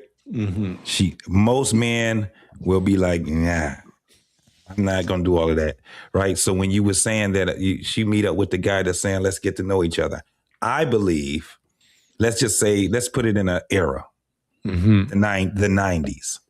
I believe that she probably would laugh that man away from her. She would call that man a punk, or she would call that man gay. She would say something like that. So she's always stood in her way. I agree with you. There's a quality that she has that actually could draw men to her. But I think that she stands in the way of it with being aggressive, with also being a woman that talks with a foul tongue also, right? Now, as far as being having a bad attitude and all those things, I've never heard anything about that. I've heard that she's cool and everybody gets along with her. She's a cool person and stuff like that. But when it comes down to her being romantic with somebody, I just think that she lacked in that alone, and that was coupled with her aesthetics. Now, I will tell you this, JT. I'm going to tell you a story. My granddaddy told me a long time ago. He said, a man doesn't marry a woman because of how she looks. It's how he feels in her presence. And if she can't make him feel a certain way in her presence, then she's working against herself. I think she needs to learn a different skill set. And I think if she learns a different skill set, she'll at least have a fighting chance. You can't be ugly on the inside and the outside. You have to pick a struggle. You know what I'm saying? So in this particular situation, she's going to have to do the inner work because the outer work has already spoken for itself. Exactly. You know, I mean, listen, you know what? I mean, I've been hard on her. I understand where she's coming from. You know, you get to like I tell, you know, I have two daughters I'd like to see get married. And I think the only thing I was able to do is instill on them that the way you think as a 20-year-old or early 30-year-old is not the way you're going to be thinking when you're in your 40s and 50s. You're not going to think the same, especially when your biological door closes. And, you know, like I told, I talk to Precious every so often, real Precious, you know, and there's a difference between a 40-something-year-old woman who has children and who might be single and a 40-year-old woman or 45-year-old woman who got there without having any children and no husband. They're not in the same space because one has satisfied her biological urge, whether she wants to admit it or not, and the other one hasn't. And that door is closing. Your mindset is not the same. You know, I'm going to address something that somebody said in the chat. They was asking us, what does it define as beauty? Well, I'll put it to you like this. Beauty is one of those things that's subject to who's considering it. Yeah. My whole thing is this: how you treat somebody is totally up to you. You know, you don't have any control over how you look, but how you treat other people, you have 100% control of that. And I think people don't understand that there are also beautiful women out here who have terrible attitudes, and guys don't want to have anything to do with them as well. So you don't get a pass because you're beautiful or you're ugly. It's all about how you treat people. And I think a lot of times people overlook that, and they want to just give people this extra points for being beautiful. And I think at the end of the day, You know, even guys get tired of beautiful women from time to time if they have bad attitudes. So I think we need to get away from that, you know, and stop using that as a crutch. You know, a lot of times men will use their money as a crutch to mistreat women anyway. So that shouldn't be a pass, just like a guy's money shouldn't be a pass for him to be a creep. Just like a woman's beauty shouldn't be a pass for her to be a creep. If we're just going to be honest about it, it's about how you treat other people. As in my honest opinion, that's the golden rule anyway. First of all, treat those how you want to be treated. You know, that type of thing. So that's how I look at it. But you have 100% control of how you treat other people. You can't control what you look like. Yeah, she's just in a bad space, man. Period. And it's all piling on top of her because I mean she could see it. You know, with all her money and all her success, it's not stopping her from being in. I think it's a farce. She's got friends around her, but she still seems lonely. Yeah. You know? I think that men and women illuminate one another, right? Let me explain. Women make us look better. It makes us look better to other women. It makes us look better to even our peers, right? And when we have women and children, we have a different type of respect also. This is coming from a person that was in the military. And one thing about it is that when you have a family, the people in the military look at you a different way. It's kind of like in the world. They look at you a different way that you're taking care of a family. So it's a lot of things that we have, and Coach Ferg probably will understand exactly what I'm saying. When you have a man that has to take care of his family, it is very easy for the command to say, hey, you need to go home. You need to take care of your family. This is too much for you. It's not like that when you're not. When you just single, you expendable all the way. We need you here no matter what. It's alert. You got to go. You know, it's kind of like that. With women, when a man is there and they have a man, it's a respect that they get, the covering of that woman, right? Men would talk to her a different way, and women would even talk to her a different way because they respect the fact that she has covering. However, again, the things that used to be it's a word for it, I never could find it, but what used to be true is starting not to be true anymore because of the mindset of the masses. They don't want to respect family. So by proxy, they won't respect marriage, or it probably be flipped upside down, right?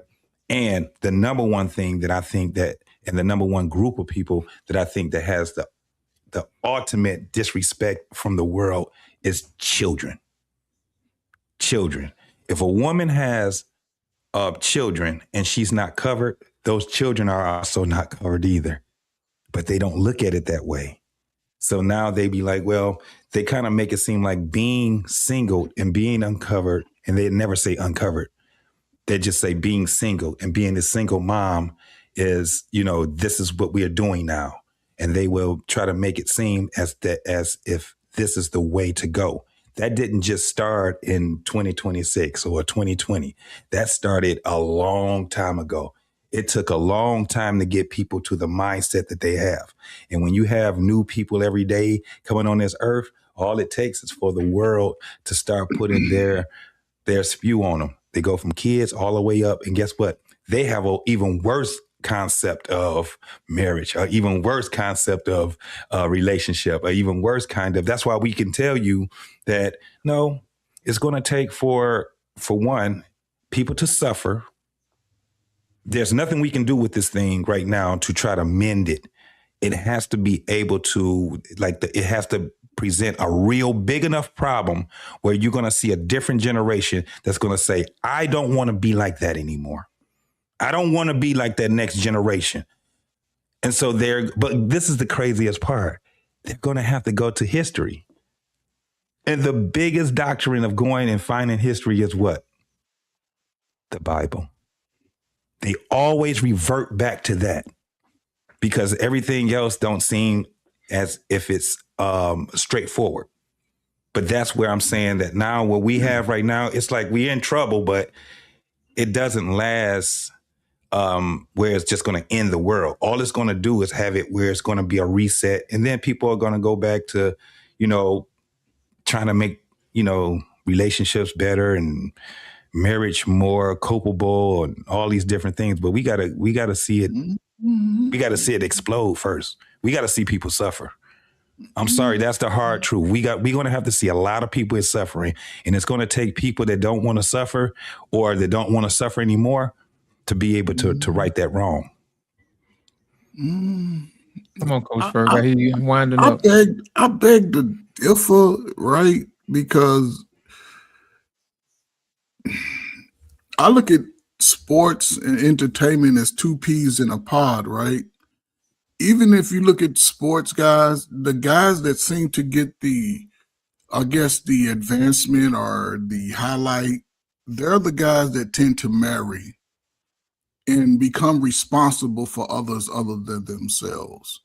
Even in entertainment, people who tend to marry tend to have the better opportunity in a sense. There is a group of free agents who just going to be free agents, right? But in her case, she's gone 35 years of not really having anything solidified because she's been taught and been moving based off what her father taught her from time she was a little girl.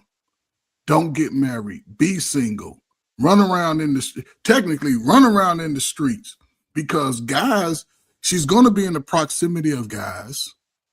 She's going to offer that box to some guys like most women do when they get horny. There's somebody that'll come through and put them size 12s over their shoulder and knock her down.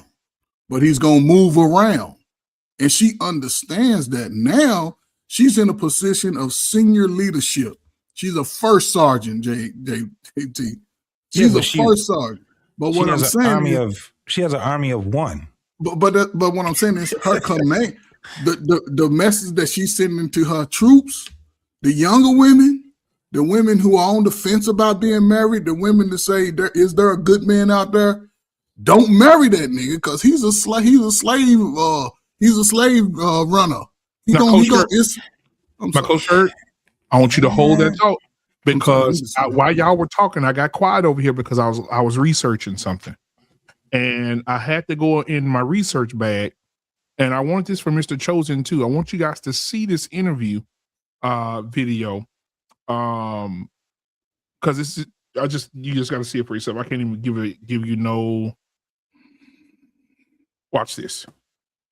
The piece on therapy, I feel like I want to talk to men too, and like I'm going to give y'all so much permission to fucking learn and advance to where we are as women. Like, we doing the work. Men are not doing the work, and I'm going to say it. Y'all not doing the work. And let me just say this too. We're not doing the work. Y'all don't know shit about pussy. It's one of your favorite things. It's one of your favorite things. You don't know shit. I don't understand how you don't know shit about pussy. Or if your dick is working properly. What should we know though? First of all, go to the doctor, put your nuts in a doctor's hand and cough to the fucking left. Find out what's wrong with your dick first. There's a lot of, no, I'm being very honest. Right. I've been hooking up and dudes' dicks are not working properly. Y'all done ate all that fucking McDonald's and all that shit. You ain't drinking water. You're not fucking taking care of yourself. And that's your dick. That's like one of your prized possessions. I mean, that's true, but I ain't gonna lie, man. I don't know how many niggas could actually laid up with that and actually get hired. You won't get your dick checked? Damn. And then get mad at us when your dick don't work. Don't get mad at me. That's your department. Damn. That's your department. That's real. Go get your dick checked. And then go get your mind checked. Stop showing up to Tinder dates expecting me to solve your fucking dilemma. I show up for dick and you throw me a Rubik's Cube of your fucked up ass shit. Like, I don't know why your daddy don't love you. You know what I'm saying? Man, what kind of niggas you getting? That shit crazy. Your dick. It affects your dick. Nah, that is true. Y'all don't know how to fuck a woman correctly. And then when she tell you that, now she ain't shit. Nah. No, go learn how to fuck. I bet you it'll solve a lot of problems between us. Because y'all don't know how to fuck. And you mad because we do. This is the best I'm being honest with y'all. Impacts your dick. I am being so honest. I really believe that a lot of friction is now women are going, we are tired of bad sex and we're tired of being quiet about bad sex. I had some bad sex 2 nights ago. I told him at the Ritz. I told that motherfucker to get the fuck out. Damn. How dare you fuck me like that at the Ritz? So the goddamn Empire State Building is right there. How you fuck me like that in front of the Empire State Building? The fuck out of here. Poor guy. Damn. Well, at least it ain't no surprise to him. He's not hearing this for the first time. Yeah, trust me. I mean, Can I go first? I'm gonna take that as jokes. That's what I was saying, that she, again, listen, this is the thing, BMU. Comedians always working on their jokes, bro. They're always working on their jokes, especially when they're on the platform. You got to remember, at that time that she was doing that, she was promoting her special, her stand-up. That was her first one she did. She just did a second one. So she's working on, that's why I said we do have to keep it. Now, understand, you ain't got to hang your head, BMU, because I told you before, it was an element. It's an element of, oh, wait, you hardcore. Yes! She working on her shit there too? No, I'm saying it's an element of truth that she's bringing with it. But yes, I'm telling you, look at her Netflix. Is it Netflix that she was on? Or I think it was on Netflix. Look at her stand up on Netflix. She's saying the same thing on stage, right? It's the same thing. However, I believe that there's an element of truth, a lot of it too. The thing is this, like Coach was saying, that she is the first sergeant, and no, she does not have that. She doesn't have that army. Let me tell you why. Again, let's go back to the thing. The aesthetics. And she's old. That's the drunk auntie sitting at the spades table talking shit while she getting her ass handed to her. Her and her partner getting their ass handed to them in spades or bid whist. She's not serious about it, right? But she has to have an audience. Her audience, her main core audience, is not young women between the ages of 18 and 28. That is not her audience. Her audience, actually, to tell you the truth, is a whole bunch of women that are middle-aged and gay men. That's what her audience is. So when she's talking, she's not as effective as a Kendra G. She's not as effective as, what's the Dr. Bryant? She's not as effective as all these younger women that are a little bit more aesthetically pleasing with a microphone. She don't have that type of a following. Her and now, following, JT, they getting cooked now. Yeah, and so Cam Newton just cooked Kendra G like she was buffalo meat. But it goes to what I said about people. About time he won one of those things. We're cursing, like they're cursing themselves, literally. It's kind of like you don't see what's happening to you. They don't see it yet, right? And the thing is that I don't think people understand that they get old. I don't think that they really understand. You know what we do? We men, we do. Let me tell you how we know it. R&B singers. When you go and you see Drew Hill, it ain't the old Drew Hill no more. They ain't moving the way that they were moving no more, is they? When you see the Temptations, you ain't seeing the Temptations moving like they used to. No. They're stiff on it. And men understand it. Who was the number one? Genuine. Remember that? Genuine came out there and he was trying to do that same dance. It didn't look the same no more, Genuine, right? We look at ourselves in the mirror. Men, we look at ourselves in the mirror. And we sit back and say, I can't do that same old dance no more. We be like, yeah, I think I need to go and be and embrace where I'm at now in life. And it's not just dancing. I'm just making that as a metaphor. But when we're talking, right? When we're actually having the ideologies that we have, man, that we have to change that up. It sounds crazy for me to be talking the same way I used to talk when I was 20 years old. Oh man. And I'm 53. People would laugh me off this doggone platform, homie. And so and I will say this too. You're right. I do agree with the age thing. I think a lot of women don't know when they're getting old because, like, say for instance, take Vivica A. Fox, right? Vivica A. Fox in the 90s was a heartthrob. Oh my God, right? But now You know, she looks like a pregnant telegram pole, and now she wants everybody to be with her. She wants to have a husband. She wants a man now. She said, I don't care if he work at Home Depot. I'll take him because you're 60. That's when people, despite what people come out and say on social media or whenever they get a voice, they know they getting old. We had to look in our mirror. A lot of them put that makeup on. They know they getting old. A lot of them looked at their history and be like, damn, I ain't had a man since 1979, 1989. I ain't had a man since Set It Off. They know they getting old. The problem is with women, they compete with the younger women. Young women, don't marry. In the prime of your life, don't do it. Yeah. And the brothers are like, hell, why are you listening to these women who ain't got married and don't even want to get married? Come on. And that's the catch-22, I think, over the next 4 years, 5 years, where people don't, and this is for brothers, y'all don't give yourself enough credit, right, to sort of just step back. And because cream always rises to the top. Oh. You know, so the women are going to have to make a decision soon on which path they're going to take. Because if a lot of young women are coming out, going to OnlyFans first as their career choice, they kids go see that shit. The last thing you want is to run your kid through social media with some of his little deviant friends or her little hot friends and say, ain't this your mama? Now you got to face that scrutiny. So I don't know, man. For her message, to me, I always look for the bigger audience. She's a bigger voice than us. She can reach more people than us. And to say marriage is slavery, you can say that at 58. Hell yeah, marriage is slavery. I wish I was out there peeing on people like I used. I mean, you know, I was being nice, but like I used to. Whoa, Coach Furry, wait. We ain't gonna I wasn't doing it for real, man. You ain't gonna just go back there like you didn't say that. Yeah, I'm just saying, man, because that's what everybody doing. They out here in the street.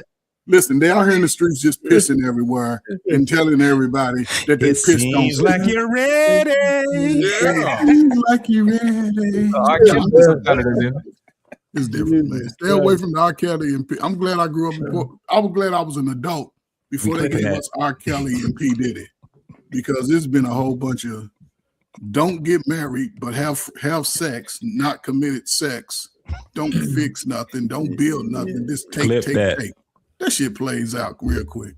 You know what? I really don't think that. I think we're giving a lot of credence to what Leslie is talking about, but it's just going to pass. I mean, it's going through the social media. Everybody's going to get their couple of clicks and views off of it, and because people ain't getting married, not because she said so.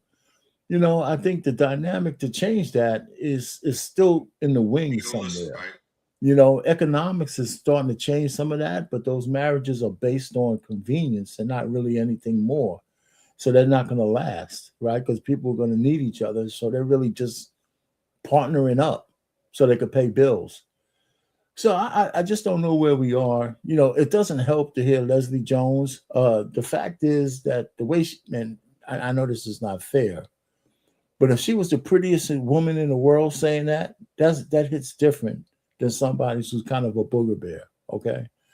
It hits different, so, but she's single. I think I would like to know what her host was. I wonder if she's engaged or married. She wasn't, seasoned enough to ask the right questions after Leslie said what she said. So that was, that bothered me, right? They put these ladies in front of these puff pieces and nobody challenges them on what they're saying, or it's just a plain old echo chamber. But I know that the woman she was with doesn't believe what she was saying. Our pain, they're not going to challenge her because she already says you know how to fight. So they're going to tell her she don't want to be beat up. I can see Leslie going over there and beat her little ass. I mean, look, I put it like this, fellas. I don't give Leslie a pass. And I'm going to tell you why. She was a grown adult. She keeps harping on what her daddy told her what she used to do. I'm like, you gonna listen to your daddy for your whole life? Did you ask your daddy? Did you ask your daddy? Well, did he marry your mama? Did he turn her into a wife? Sometimes when your parents contradict themselves, you got to start asking questions. You got to start using your brain. You see what I'm saying? And for her to use that as an excuse at what 58 some odd years old, I don't buy that, man. Sometimes accountability needs to show up at some point in time. Yes, and sir. if you take that all the way to your grave, then you get what you deserve because you didn't challenge it. Well, she's more than halfway there. And I'm gonna play this. I'm gonna play. Right, she got one foot in there. I'm gonna play this. This last video. Before we can discuss this, then we can get out of here. But this is advice from a mother to a daughter, and I definitely want to get our guest his notion right after this. Here, watch this. 3 different times. I don't often say that, but I've been married 3 different times. Why do you feel like you don't often share that? Because it seems like, am I the problem? No, I'm just joking. But I would definitely tell anyone, especially my daughter, please have sex before you get married, and please live with them before you get married. Listen. I've been. All right, Mr. Chosen. Your thoughts on that great advice that was given to the young lady, her daughter. You're muted. You're muted. You gotta get up, man.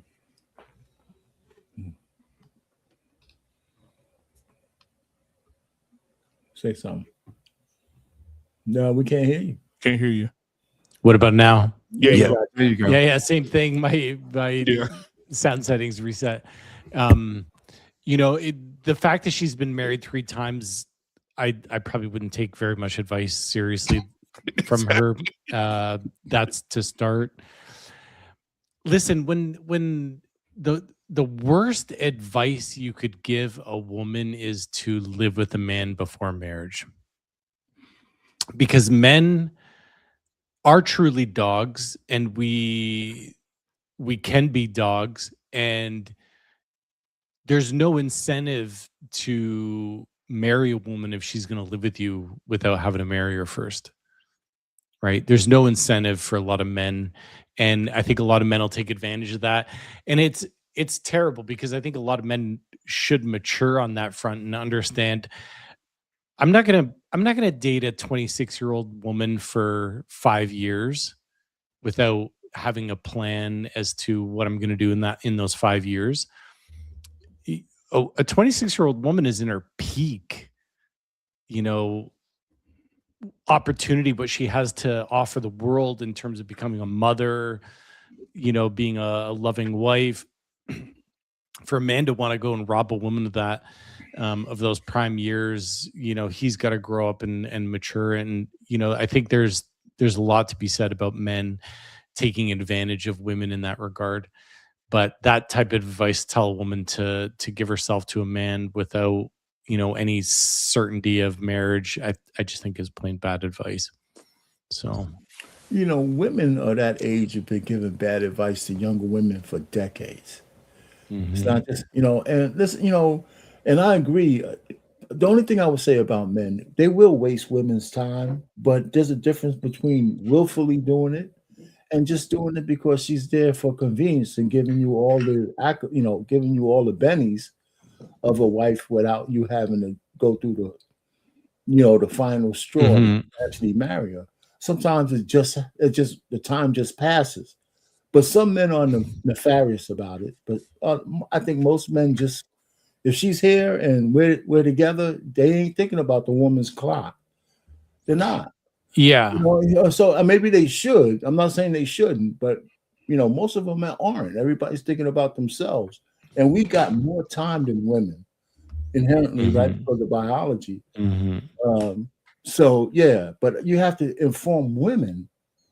Not necessarily the men to release them, but women need to know that they shouldn't be hanging out with a guy, especially if they're 27, 28, and they're going to give them 3, 4, 5 years because they passed that 30 threshold and the shit don't work. Now you're starting again and you're giving away some real prime years. They got to know that. They need to know that for themselves. The problem is that in the Black community, 65% of them are going to drop a baby with that asshole. Right? And now, if they don't get married, they're going to be with a baby in their 30s and their sexual marketplace value is going to be lessened. And even the women are starting to understand that, yeah, you're going to get a man who wants to have sex with you. but the cream of the crop guys want their own legacies. Mm-hmm.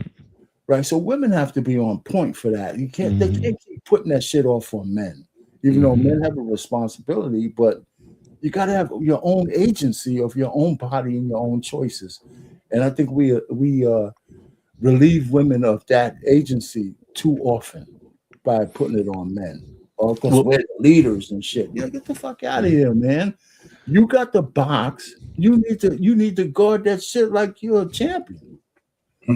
Well, and that's the difference between the advice, Arpain, that you're giving and what that own woman's mother was giving. Like, you're telling that daughter to value yourself, to not commit, not give the best years of your life away. And that woman's own mother is telling her to give the best years of her life to some man who may or may not, if his head's not screwed on right, make an honest woman out of her or marry her and have kids with her. Like, yeah. So it's just strange that here we're a group of 6 men talking, like we're a group of 6 men talking about loving women, treating them right, doing right by them, committing to them, and their own mothers are telling them to throw away the best years of your life, right? Hey, before you guys go on, I got one question. I know we're getting out of here for you. What did I say, Mr. Chosen. Chosen. When you get to these couple sessions, right? Do you tell a guy, that the way you start your relationship with this woman is something that you're gonna have to live through? If you start out like a pussy, most likely you're gonna remain a pussy through the whole goddamn relationship. You gotta follow up with the shot. I know you ain't gonna put it that way, but I'm asking. Clip that. Yeah, it's a good question. We have our hands tied behind our backs, because if someone's coming in saying this is who I want to be, I can ask him leading questions like, how do you think this is helping your relationship by not taking the lead, or, stepping up, or, going back to that proposal thing. Like, a lot of men are clueless and aren't watching the clock of a woman. For me to, even that particular example, like, let's say I have a couple that have been living together for 5 years. Even for me to drop in the therapy session, hey, why haven't you proposed to her? That could start a fight between them. That could make the light bulbs go off in her mind. Like, what? Even this therapist guy is telling you that you should marry me and you're not. Like, so I got to be really careful about that. So that's why I love coming on streams like this, because I get to share with the world what my own personal thoughts and views are about marriage, faith, and what all that means. But inside the therapy room, it's actually kind of an echo chamber of this nonsense that is kind of spewed out there. Remember, we were talking about how, like, if a man were to come out and say, I'm the table, oh, he's got anger issues, right? Mama issues. You know what I mean? So it's like we're held to a completely different standard. So that's why I love coming on shows like this, where I can share with you guys and just shoot the shit and talk about what matters in life. So okay, now we have somebody in the chat that says it's different if you're a virgin, but if you're not a virgin, test the water. You want to be satisfied mentally and physically. What do you say to that? You're not a virgin. I truly believe that, like, how some people want to be like born again virgins? Yeah. That phenomenon. I mean, aside from the fact that it's not possible to be born again virgin, I do think that you can start a relationship with someone and build intimacy from ground zero and build it the way you want it to. I had sexual partners in the past. I don't remember those instances. I think we forget. It's not like if you go out and have a bunch of threesomes, you're going to remember the threesomes that you've had for the rest of your life. You know what I mean? You're going to forget that stuff. And so you're going to wake up one day and you're going to be laying in bed with the woman, the man that you said yes to. and you're gonna have to find ways to build a fulfilling sexual life with that person. So it doesn't matter what your past was, you're still gonna have to communicate. Yeah, Still but you're gonna, talking which as is a why I man. agree with Leslie Jones in that But you're last talking as a clip. man, though, right? You're talking as a man. Do women have that same? I could put the shit in the garbage can and forget about it. Like if a woman got some Primo Johnson, right? She's carrying that shit with her for a while, right? So if she marries you, you know, maybe you're like Primo minus. And she got Primo, and you know, now she loves you and all that. But you don't think she gets a little inkling about, God damn, I had Primo, you know? And, you know, I mean, This nigga's a homosexual. women, I mean, that has to live with that. You got a woman who's like deeply immersed in sexual encounters. She's carrying that shit with her for a lot, the trauma and everything else. So Yeah, I'm not a therapist, but I'll tell you this: not talking about SA or assault, but every single woman's trauma leads back to the tip of a man's penis. If you talk to them, I don't care what it is, you have a couple of conversations, you peel back that onion, and just about all of their trauma leads back to some guy in their past who banged them out and left them dry, you know? So I'm just saying that's why they shouldn't have as much sex as men do. But can I be honest? Here's the one thing I haven't heard. I know we're getting out of here. I've never heard a man on all these panels say, "Oh man, I had too much pussy. I don't know what to do." I have never heard a man say that. Yeah.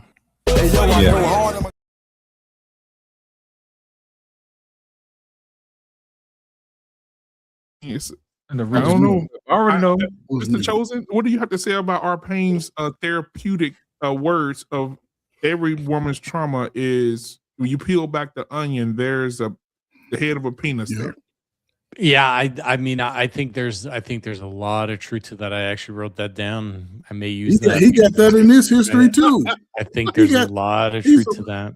But ain't you a part of that I will history? just say the one piece about women carrying their past sexual encounters and that like niggling feeling of, you know, could I want that guy that I had back in college again?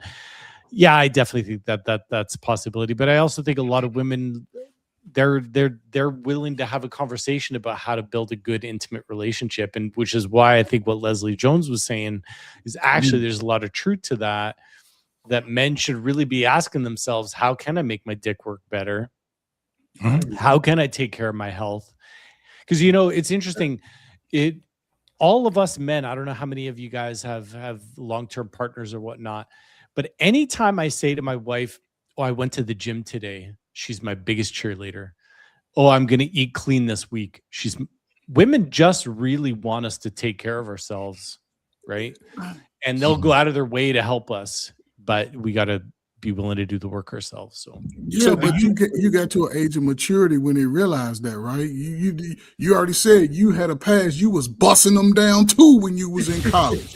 You was out there. So most of us remember our adult sex encounters. We may not know the nuances, but we can be in the car driving like, well, damn, okay.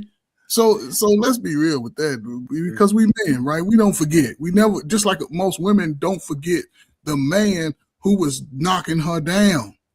They never forget that. And Coach Ferg, you know the heartbreaking thing is, women do think about dudes that have knocked their back out.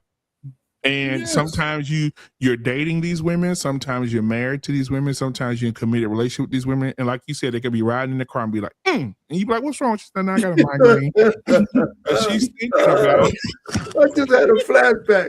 Oh yes, she's thinking about that dude that knocked her down. Or I'm gonna take it even further, because Arpane, you know, me and you go off this wheel sometimes, and we discuss me and make men want to run in front of a truck. So we're gonna do that for a second. Or you think about a woman when you're having sex with her, and maybe when you're having sex with her, she really don't like your sex like that. But the last dude who was hitting that thing up, down, side to side, backwards, in front of the ceiling fan, behind the garbage can, right? She's probably getting her orgasm quicker thinking about the guy who bust her down before you got with her. So while you in there looking her in her eyes and kissing her and saying, "I love you, baby," like, You sound like it's a personal experience. Yes, Get off Daddy. there. You. She said, "Yes, Daddy. Yes, Daddy." And in her head, she said, "Billy, Hey, yo, BMU. This shit BMU, I'm thinking I'm gonna go watch some Hodge Twins. You done turned red. You done had a man turn red up here. He done got- No, but so let me jump on it now. Let me. But let me get since y'all talking like that. It could be a This nigga's a song. homosexual. It could be a song. It could be a song. It could be perfume or cologne, and especially if she listening to that one song and it has all these sexual lyrics to it, and she got her eyes closed. And she just out there and she's singing, "You better be careful, my boy, because she ain't thinking about you. She's thinking about that." Right. You shouldn't have listened to Tank, JT, like sitting there listening to Tank. Please don't go. And guess what? You might get lucky, right? JT, you in there working that thing. If You she said, actually "Yeah, put open her hand that on your thing mouth up." so you can shut up, you know she ain't thinking about you. You get She ready not to thinking about you, Right. right? Be quiet. Hey, you know what? Jeff said something so. I wish Uncle Jeff was here so he could repeat it, but I'm gonna repeat it for him. Shout out to Uncle Jeff. Uncle Jeff, I seen him hanging out with the comedian today. I forgot his name. But anyway, Uncle Jeff said they asked him. A matter of fact, it was you, R-Pain, asked him, why good guys finish last? And he said, good guys don't finish last, but they don't fuck first. Yeah. That's what he said. And I think that is so profound. I think that all the dudes in the hood and ran through your wife. Now, I want to say this too. Lost in Translation had a great analogy one day. Lost in Translation. I'm trying to get it out without laughing. Lost in Translation said, imagine, close your eyes. So, Mr. Chose, I want you to imagine this. This analogy that the man right under you, pause, said. He said, a woman who's very promiscuous, she has her vagina on a chain and she's walking down the street and the vagina is just hitting the street, hitting cars, hitting walls of people's houses, hitting the sewer, coming back out, dragging down the road, and it's just getting beat all the way up. And she just drags it. And then she all of a sudden drags it through a bad neighborhood. And all of a sudden she gets to the end of the bad neighborhood and it's a big, nice mansion there. And she picks the vagina up off the chain and she walks up to the front door and knocks. And a handsome man opens the door and she says, "Here you go, Daddy. I want us to be together. Accept me for who I am." Now, Mr. Chosen, I'm gonna let you. What do you think? We going off the rails. What do you think, Mr. Chosen? This when you know it's almost the end of the show. Is the bell gonna go? Because I feel like class is gonna be dismissed right on time. But the bell rang. So, Mr. Chosen, okay, so hold on. So I'm gonna ask you this for mental prowess. All right. So do you think men do think about that though? Seriously, like in your profession, do you think men who are with women who are sexually promiscuous, do you think those men have those thoughts in their head? Like when they're having sex with a woman that, damn, I'm in here having sex with her. I mean, I don't hear that all that often, but I do say though that if we're gonna hold women to that standard, that they shouldn't beat their vaginas up, we shouldn't beat our dicks up either, right? Mm-hmm. Like, I agree. you know, I think that we can do better as men too. So, so yeah, don't do the Houston spring break trip. Maybe plan something like in Idaho or something. I don't know. But Iowa. Listen, I'm talking about Mr. Church. I'm talking about the mental the prowess of a man. Like if a man's with a woman and she's told him, "Hey, listen, baby, back in the past, you know, I did fuck all the linebackers from the Denver Broncos, and they really took me through there really bad, and they tore me up. But I love you now, and we're together, and it doesn't matter. I don't think about those men anymore. It's just us." But your paraphrase kind of throws it off, BMU. The word fuck, a bunch of men. You know women don't talk like that when they talk to us. Oh, yeah, like, I've had sex, you know. I've had a few. I've had a few. A few boyfriends. I have a past that I'm not proud of. And when they say that, you got to know the number. My uncle told me to say, my uncle says, when a woman tells you her number, to multiply it by 10. So, and I've heard women say this, even in my profession, even at my job, I've heard women say, you know what, girl? Listening to them talk to other women. The girl, he gonna have a nerve to ask me what my body count was. I told him 3. And I'm looking at her and I know it's 40 at least. I know for a fact she has not lived her whole life. As much as she's talk about having sex and swallowing and beating up, all that stuff she talk about with those ladies at work, she has had more than 3. But to please his ego, is what she said, stroke his ego, she gave him the lowest number possible. Right? Not knowing an 18-wheeler can drive in that thing and do a U-turn and not hit nothing. But you do understand too, this is another thing that we should keep in mind too. It doesn't always have to be about how many men she had sex with, because she could have had sex with 3 terrible fucking men, and she sat there and it could be 1, and she sat there for 16 years with that dude, and he abused her and she abused him, and they just went through all kind of toxic ass shit, and then she didn't have a large a bunch of guys that she slept with. It was just that one guy. I think that's just as bad as a woman having a whole bunch of men, because she's used to that toxic ass relationship with him. One of the things that we do understand about human, whether they're women or men, is that we're creatures of habit.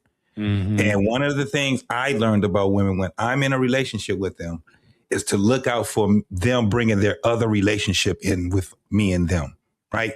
And I've seen that so many times where women be talking to me and I be like, you must be talking to your last boyfriend, because I ain't did none of this shit that you just said I did. Or they would say something like, I went through this too many other times with other men. I'd be damned if I go through that with you. They tell you everything that you need to know. You just have to be willing to accept the truth that comes there.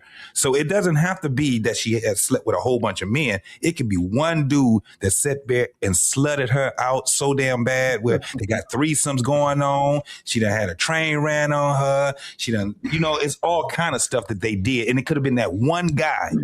And then for some odd reason, she ain't with that man no more. But now that you found her, I guarantee if she didn't unpack that shit before she came in the door with you, you're going to know about that relationship. You ain't gonna ask. Let me say this. Let me just add this on a serious note. Okay, go ahead. One of this conversation that we're having right now kind of tells you, and men don't take enough credit for it. I don't think we're really that damaged that the women we love have had sex before. I think we handle that much better than we portray. I think men suppress it. No. I mean, I think most men who are married these days or been with real good sweethearts know that they've had a man before. You have absolutely no idea how freaky they were in that room. And I don't think we're as. I'm trying to give us credit. I agree with you, because I don't think that we actually, because I'm not interested in your sexual past in that manner.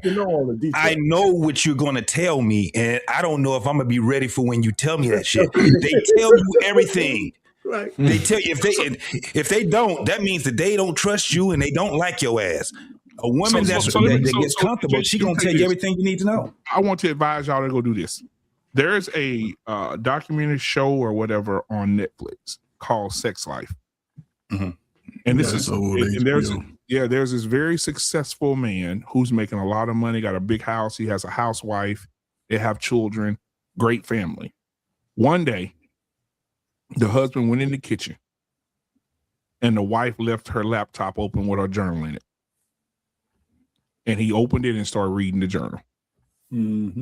Fucked his entire being up, because she had in the journal from years ago that she had downloaded to her laptop how big this man's dick was, how he fucked the shit out of her, how he slutted her out, fucked her in the pool, put her head in the pillow, beat that pussy to death. And guess what this man did? He went crazy. He started taking off work. He looked the man up and found the man, went to the man's gym, joined the gym the man go to, went in the shower looking at the man's dick, trying to see what's in his wife. Has anybody seen this shit other than me? I'm gonna go watch it now. I'm gonna see how crazy. I didn't watch that shit. He followed the man around trying to see what kind of dick his wife was taking. He looking like, damn. And he thinking, damn, his dick bigger than mine and everything. Like, he fucking went nuts. And guess what? The wife ended up running into the ex in the middle of the street. And guess what happened when she saw him? Pussy got wet immediately. And he knew it. When he saw them looking at each other, he said, oh, fuck, he gonna take my wife. And he knew it by reading the journal that this woman was still sexually attracted to this man, so much so that she was fighting it at one time. She was fighting that shit. And to the point where she ended up fucking him again. So, but this is my thing though, black man. It's kind of like the same thing with women. You searching for something, you're gonna find it, right? Mm-hmm. Absolutely. And I know now that you read who you're on this panel. I wouldn't. If anybody in here walk in the kitchen and see their wife journal. Trust me. Listen what I'm telling you. Listen what I'm telling you. I am not that motherfucking I don't have that no. I know, bro. I've been living long enough. I have talked to a lot of different types of women, and women would tell you some shit and it'll be unbelievable to you. They overshare all the time. They always overshare. I am not that, what is it, inquisitive? Yeah. I'm not that damn inquisitive about that. You got a journal, you keep that motherfucker so far because I'm not going to read it. I'm not. Because now I got to do something about it. So I start looking at shit. Now I got to do some shit about it. It's just like somebody going here and asking you, if you knew when you were going to die, would you want to know the date that you was going to die and how you was going to die? No. But Mr. Chosen, listen. It's that same thing. What you going to do about it? Is that what you would tell a man, Mr. Chosen? Listen, some of the shit that your wife might have did in the past, don't dig. Is that something you would tell her as a therapist? Is that something you would tell a man? Yeah, I mean, dig. You may not like what you find, right? That's I gotta go watch this show now because I feel like yeah, it's called Sex Life. It's on Netflix. You know, just back to this thing though about what do you do with a woman with a high body count? You're kind of just making a judgment. You're kind of analyzing it for decision-making abilities, right? And I think that's for every man or woman. The person I'm choosing to marry, do they come with a good track record of making decisions? Just like JT was talking about, the woman that was with man in toxic relationship for 16 years. Like if she's going to be in a toxic relationship for 16 years, does she have really good decision-making skills? Now, there could be abuse there, which is like, then I would give her a pass on that. But I think that's what these numbers mean. And you would need to see a track record of change and better decisions for me to want to be with someone who had a high body count. But okay, so Mr. Chosen, one more thing, then I'm gonna get out of here. Mm-hmm. So what do you say to the men out there who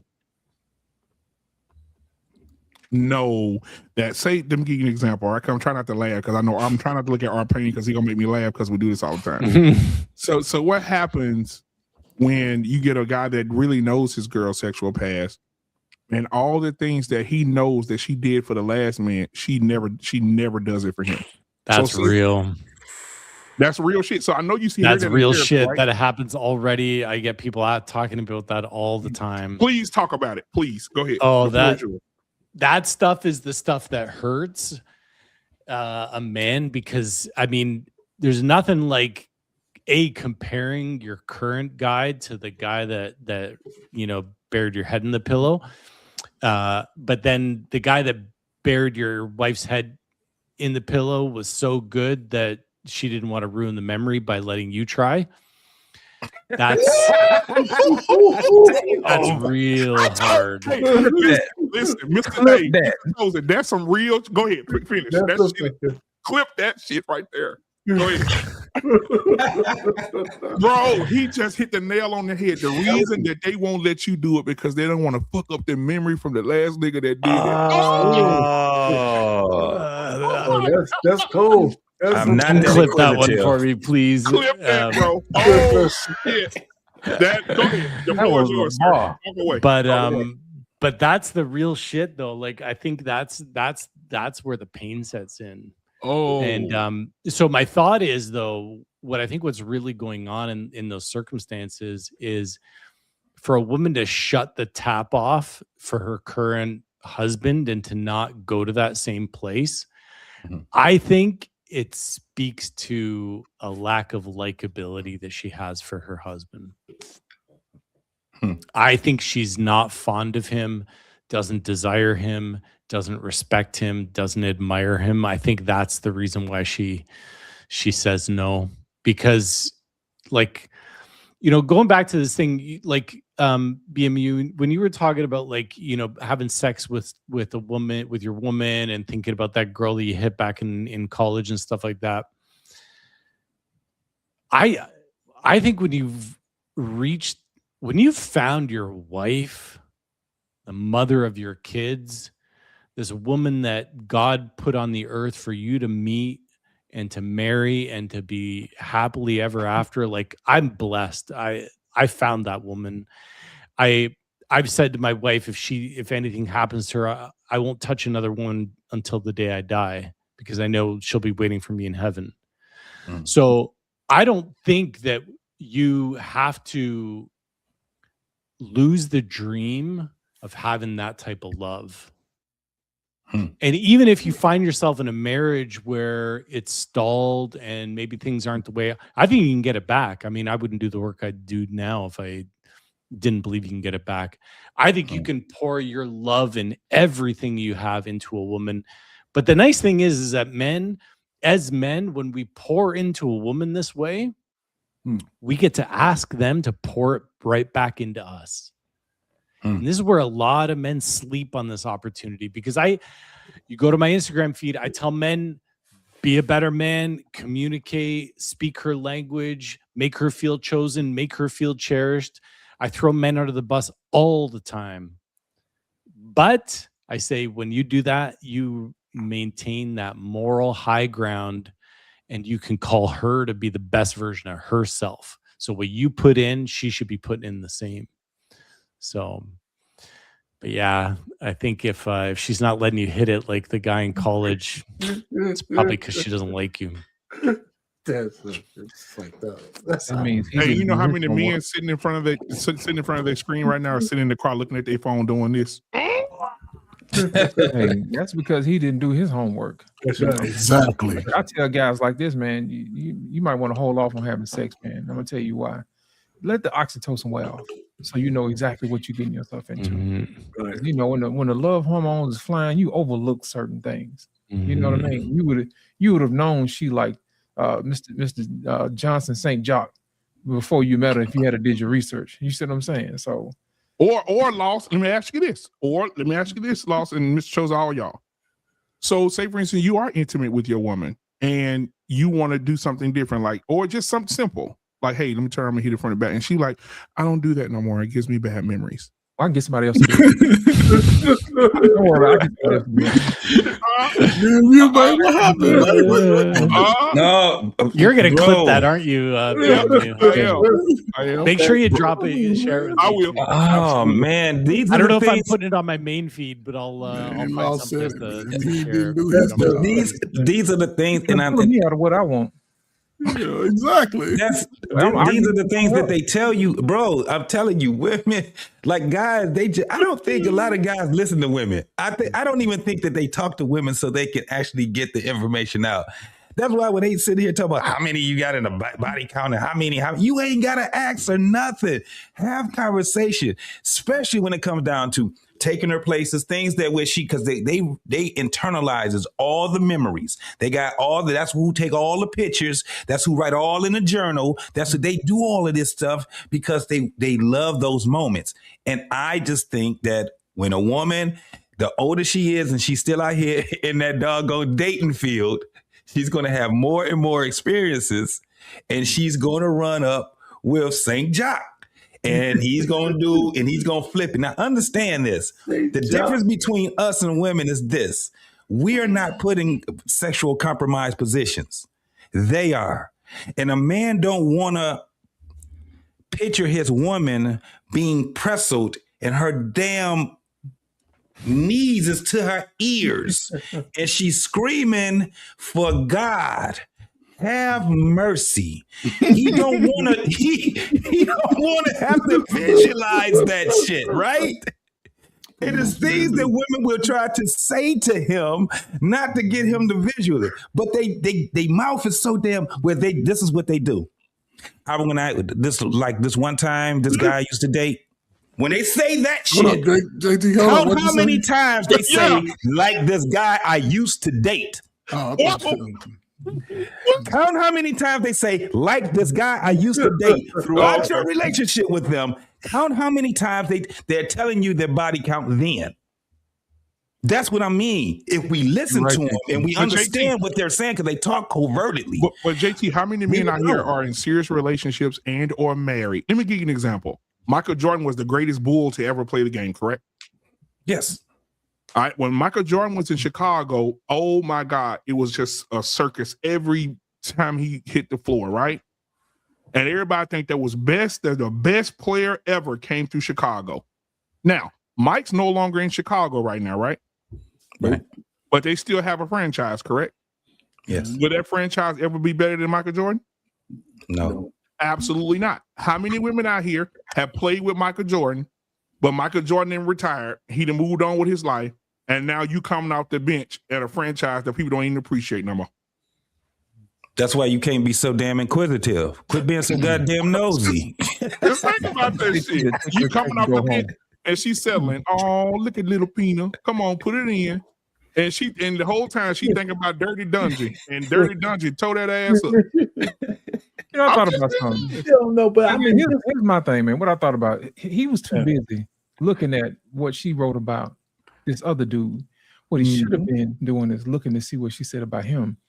And she don't find himself, exactly. If you don't find yourself in that journal, you ain't him. You ain't him. And think about it, Lost. But think about it, Lost. This motherfucker is driving sports cars, beautiful mansion. She a stay-at-home wife. She taking care of the kids. And she at home in her journal writing about a dick she had from a nigga that didn't have none of that shit. A lot of that's still his fault, though. It's a hell of an incentive to get your shit together, ain't it? Exactly. But that's a lot of this is validation, man. I think, if anybody got daughters here, right, I would think that y'all daughters are moving opposite of what society is showing us on YouTube, right? And what women are actually, I don't think none of everybody here has a daughter on OnlyFans that's trying to show that monkey, right? Because a lot of that validation comes from the father who can give them that, right? Mm-hmm. Regardless of if they go to, they're going to, even LaToya Jackson, right? Remember, she was running around acting crazy. She never had a baby out of wedlock. She never spoke to the rhetoric as we hear Leslie Jones and women who have a voice to tell the young women, listen, don't commit to the most highest honor that a man can make you. However, you can still give up that monkey. You can still throw it around, and it's not a good message for women. She's 58. She's older than me. So I wouldn't see me telling guys, hey, be better, do the right thing. That's a message that's resonating more with men than women are telling younger women to move different than we were. Don't become the baby mama.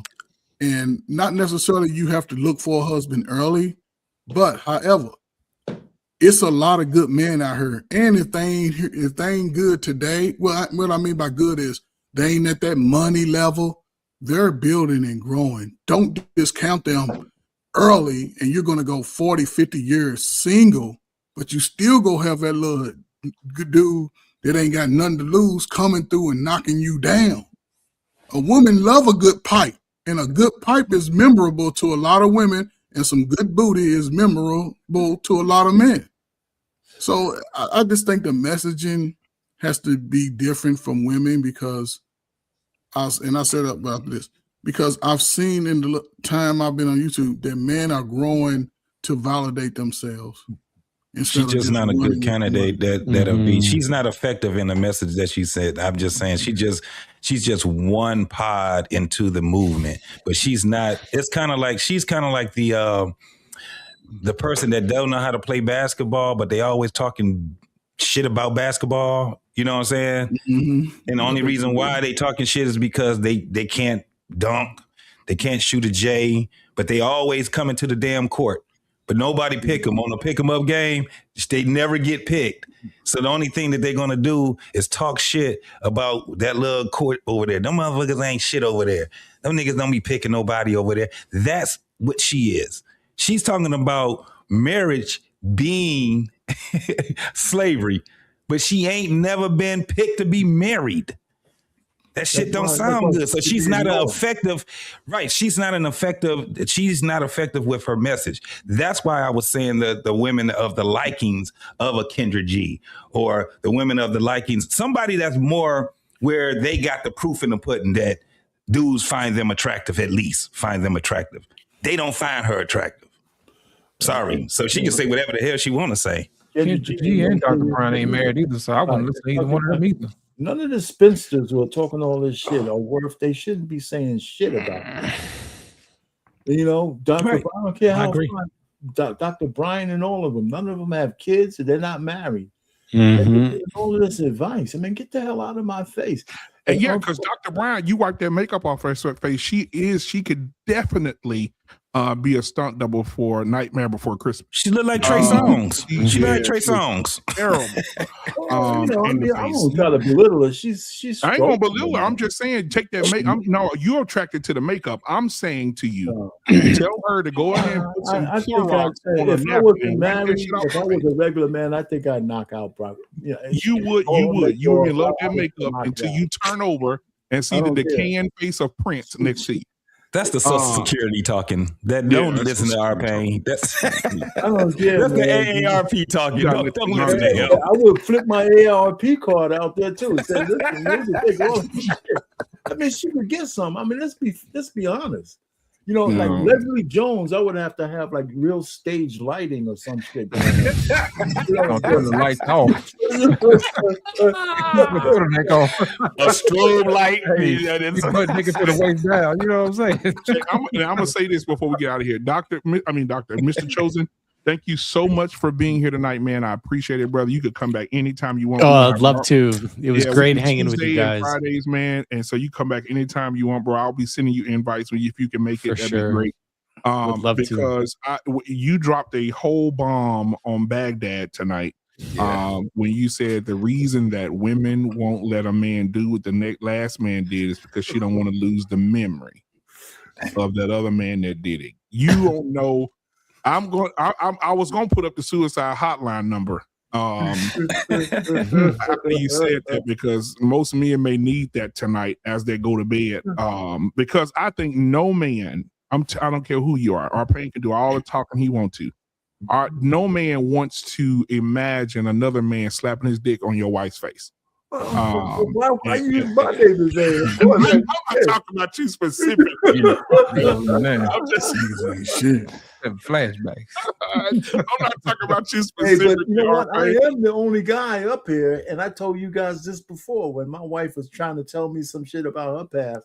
I said, I don't want to hear a goddamn thing. Just make sure if you shut your damn mouth. Just make sure if you learn some shit, I better get the benefit. I should be the beneficiary of that shit. And guess what, R-Pain? And guess what, R-Pain? And guess what? Tricks you have, make sure I get some. And guess what? When Earl was hitting that ass, Earl said, "Now when I finish, you take this pussy and give it to R-Pain." You understand? You show him. You show him what I told you. Hey. Listen, so now I gotta go. So now I gotta go find out everybody she knows named Earl, and they gotta start disappearing. All the Earls will start disappearing.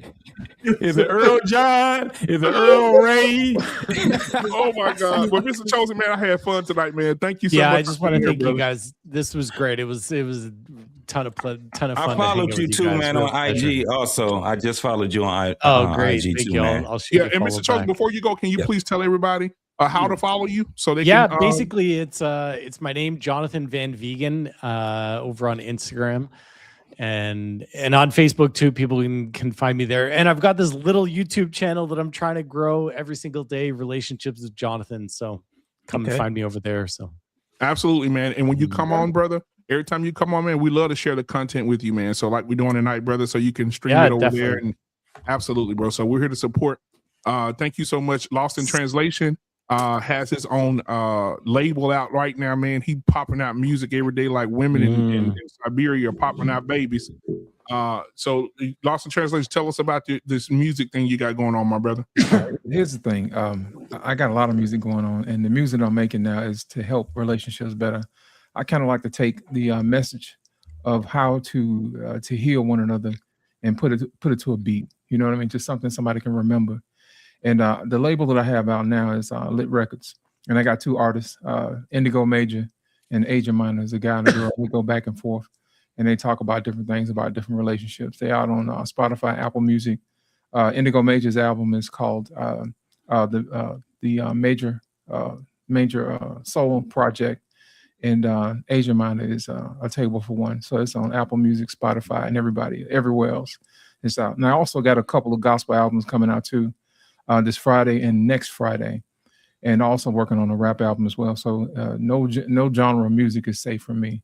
If whatever music you like, and I need to get the message to it, I'm gonna wrap it up in the type of music that you like, and I'm gonna give it to you. And we're gonna heal each other. So I appreciate y'all if y'all check it out and streaming. Like I said, on Apple Music, Spotify, and you can also buy it on Amazon, and you can buy it on iTunes as well too. So you can keep it with you. Appreciate it. Hey, I appreciate that. Coach Ferg has a stripping engagement this weekend for a nursing home. R Payne is joining him. I think JT is sponsoring. I'm retired. I'm Oh, retired. Okay. I'm a DJ now. Okay. All right, yeah. So yeah, they call Coach Ferg and R Payne when they go strip for the old people at the nursing home. They call them. Well, I forgot the name they call them. I think it's Bump Big Sexy or some shit like that. But anyway, just put that out there. Coach Ferg say nigga. But I appreciate it, man. I love y'all, brother. Appreciate it, Mr. Chosen. I'll send you more links to come join us. Definitely. On the shows, man, because we have a lot of good times, man, especially on Friday nights when we do barbershop. We hadn't done a barbershop in a while. I got to get that back cranking up. My kids keep me occupied on the weekends. But we'll definitely do that. And because the last time I still got it posted, are white women a threat to the black women in the dating game? I was gonna touch it, but I didn't have nothing. I was gonna touch it, but I didn't have nothing. We gotta talk about it. So I'll let you know, Mr. Chosen, when we do that one. But yeah, great. until next time, man. We love y'all. Peace. We out of here. Amazing, guys. Yeah. Black Man Unfiltered Network. We ain't here to play nice. We here to flip everything they told you was normal. Hey. Yeah. Hey. We flipping tables. Yeah. We breaking labels. Facts. No more silence, no more favors. Truth hit hard, can't save it. Yeah. We flipping tables. This that real, no cable. Hey. If it's fake, we unplug it. Welcome to the table. Yeah. I came in the room, they was comfortable, quiet. Smiling in your face, but behind it is riot. They told me be calm, but I'm built for the storm. When the truth in the building, you better transform. They don't like a man when he speak with direction. They love you when broken, confused, and correction. But I'm on a mission, I'm changing perception. No filter, no fear, just raw intersection. System designed just to keep you disabled. Mentally trapped, spiritually labeled. I'm cutting the cords, the lies getting fatal. If it ain't the truth, I'm flipping in the table. We flipping tables. Yeah, we breaking labels. Facts. No more silence, no more favors. Truth hit hard, can't save you. Yeah, we flipping tables. They said don't question, I said watch me. Too many men out here living sloppy. No guidance, no code, no structure, no lead. Now we wonder why families bleed. This ain't hate, this accountability. Look in the mirror with this vulnerability. Masculine frame with responsibility. That's what they fear, that's stability. I'm calling it out, no sugar, no glaze. We breaking these cycles, we shifting in the phase. Legacy built, not lost in the maze. We done being silent, we enter a rage. This ain't just a podcast. It's a movement. It's a reset. If it's built on lies, it gotta fall. We flipping tables. No fear, no favor.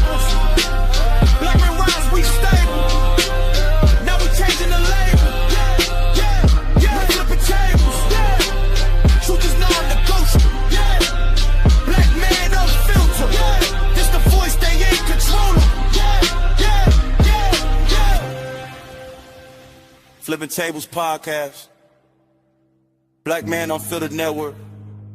If it don't make you uncomfortable, it ain't real.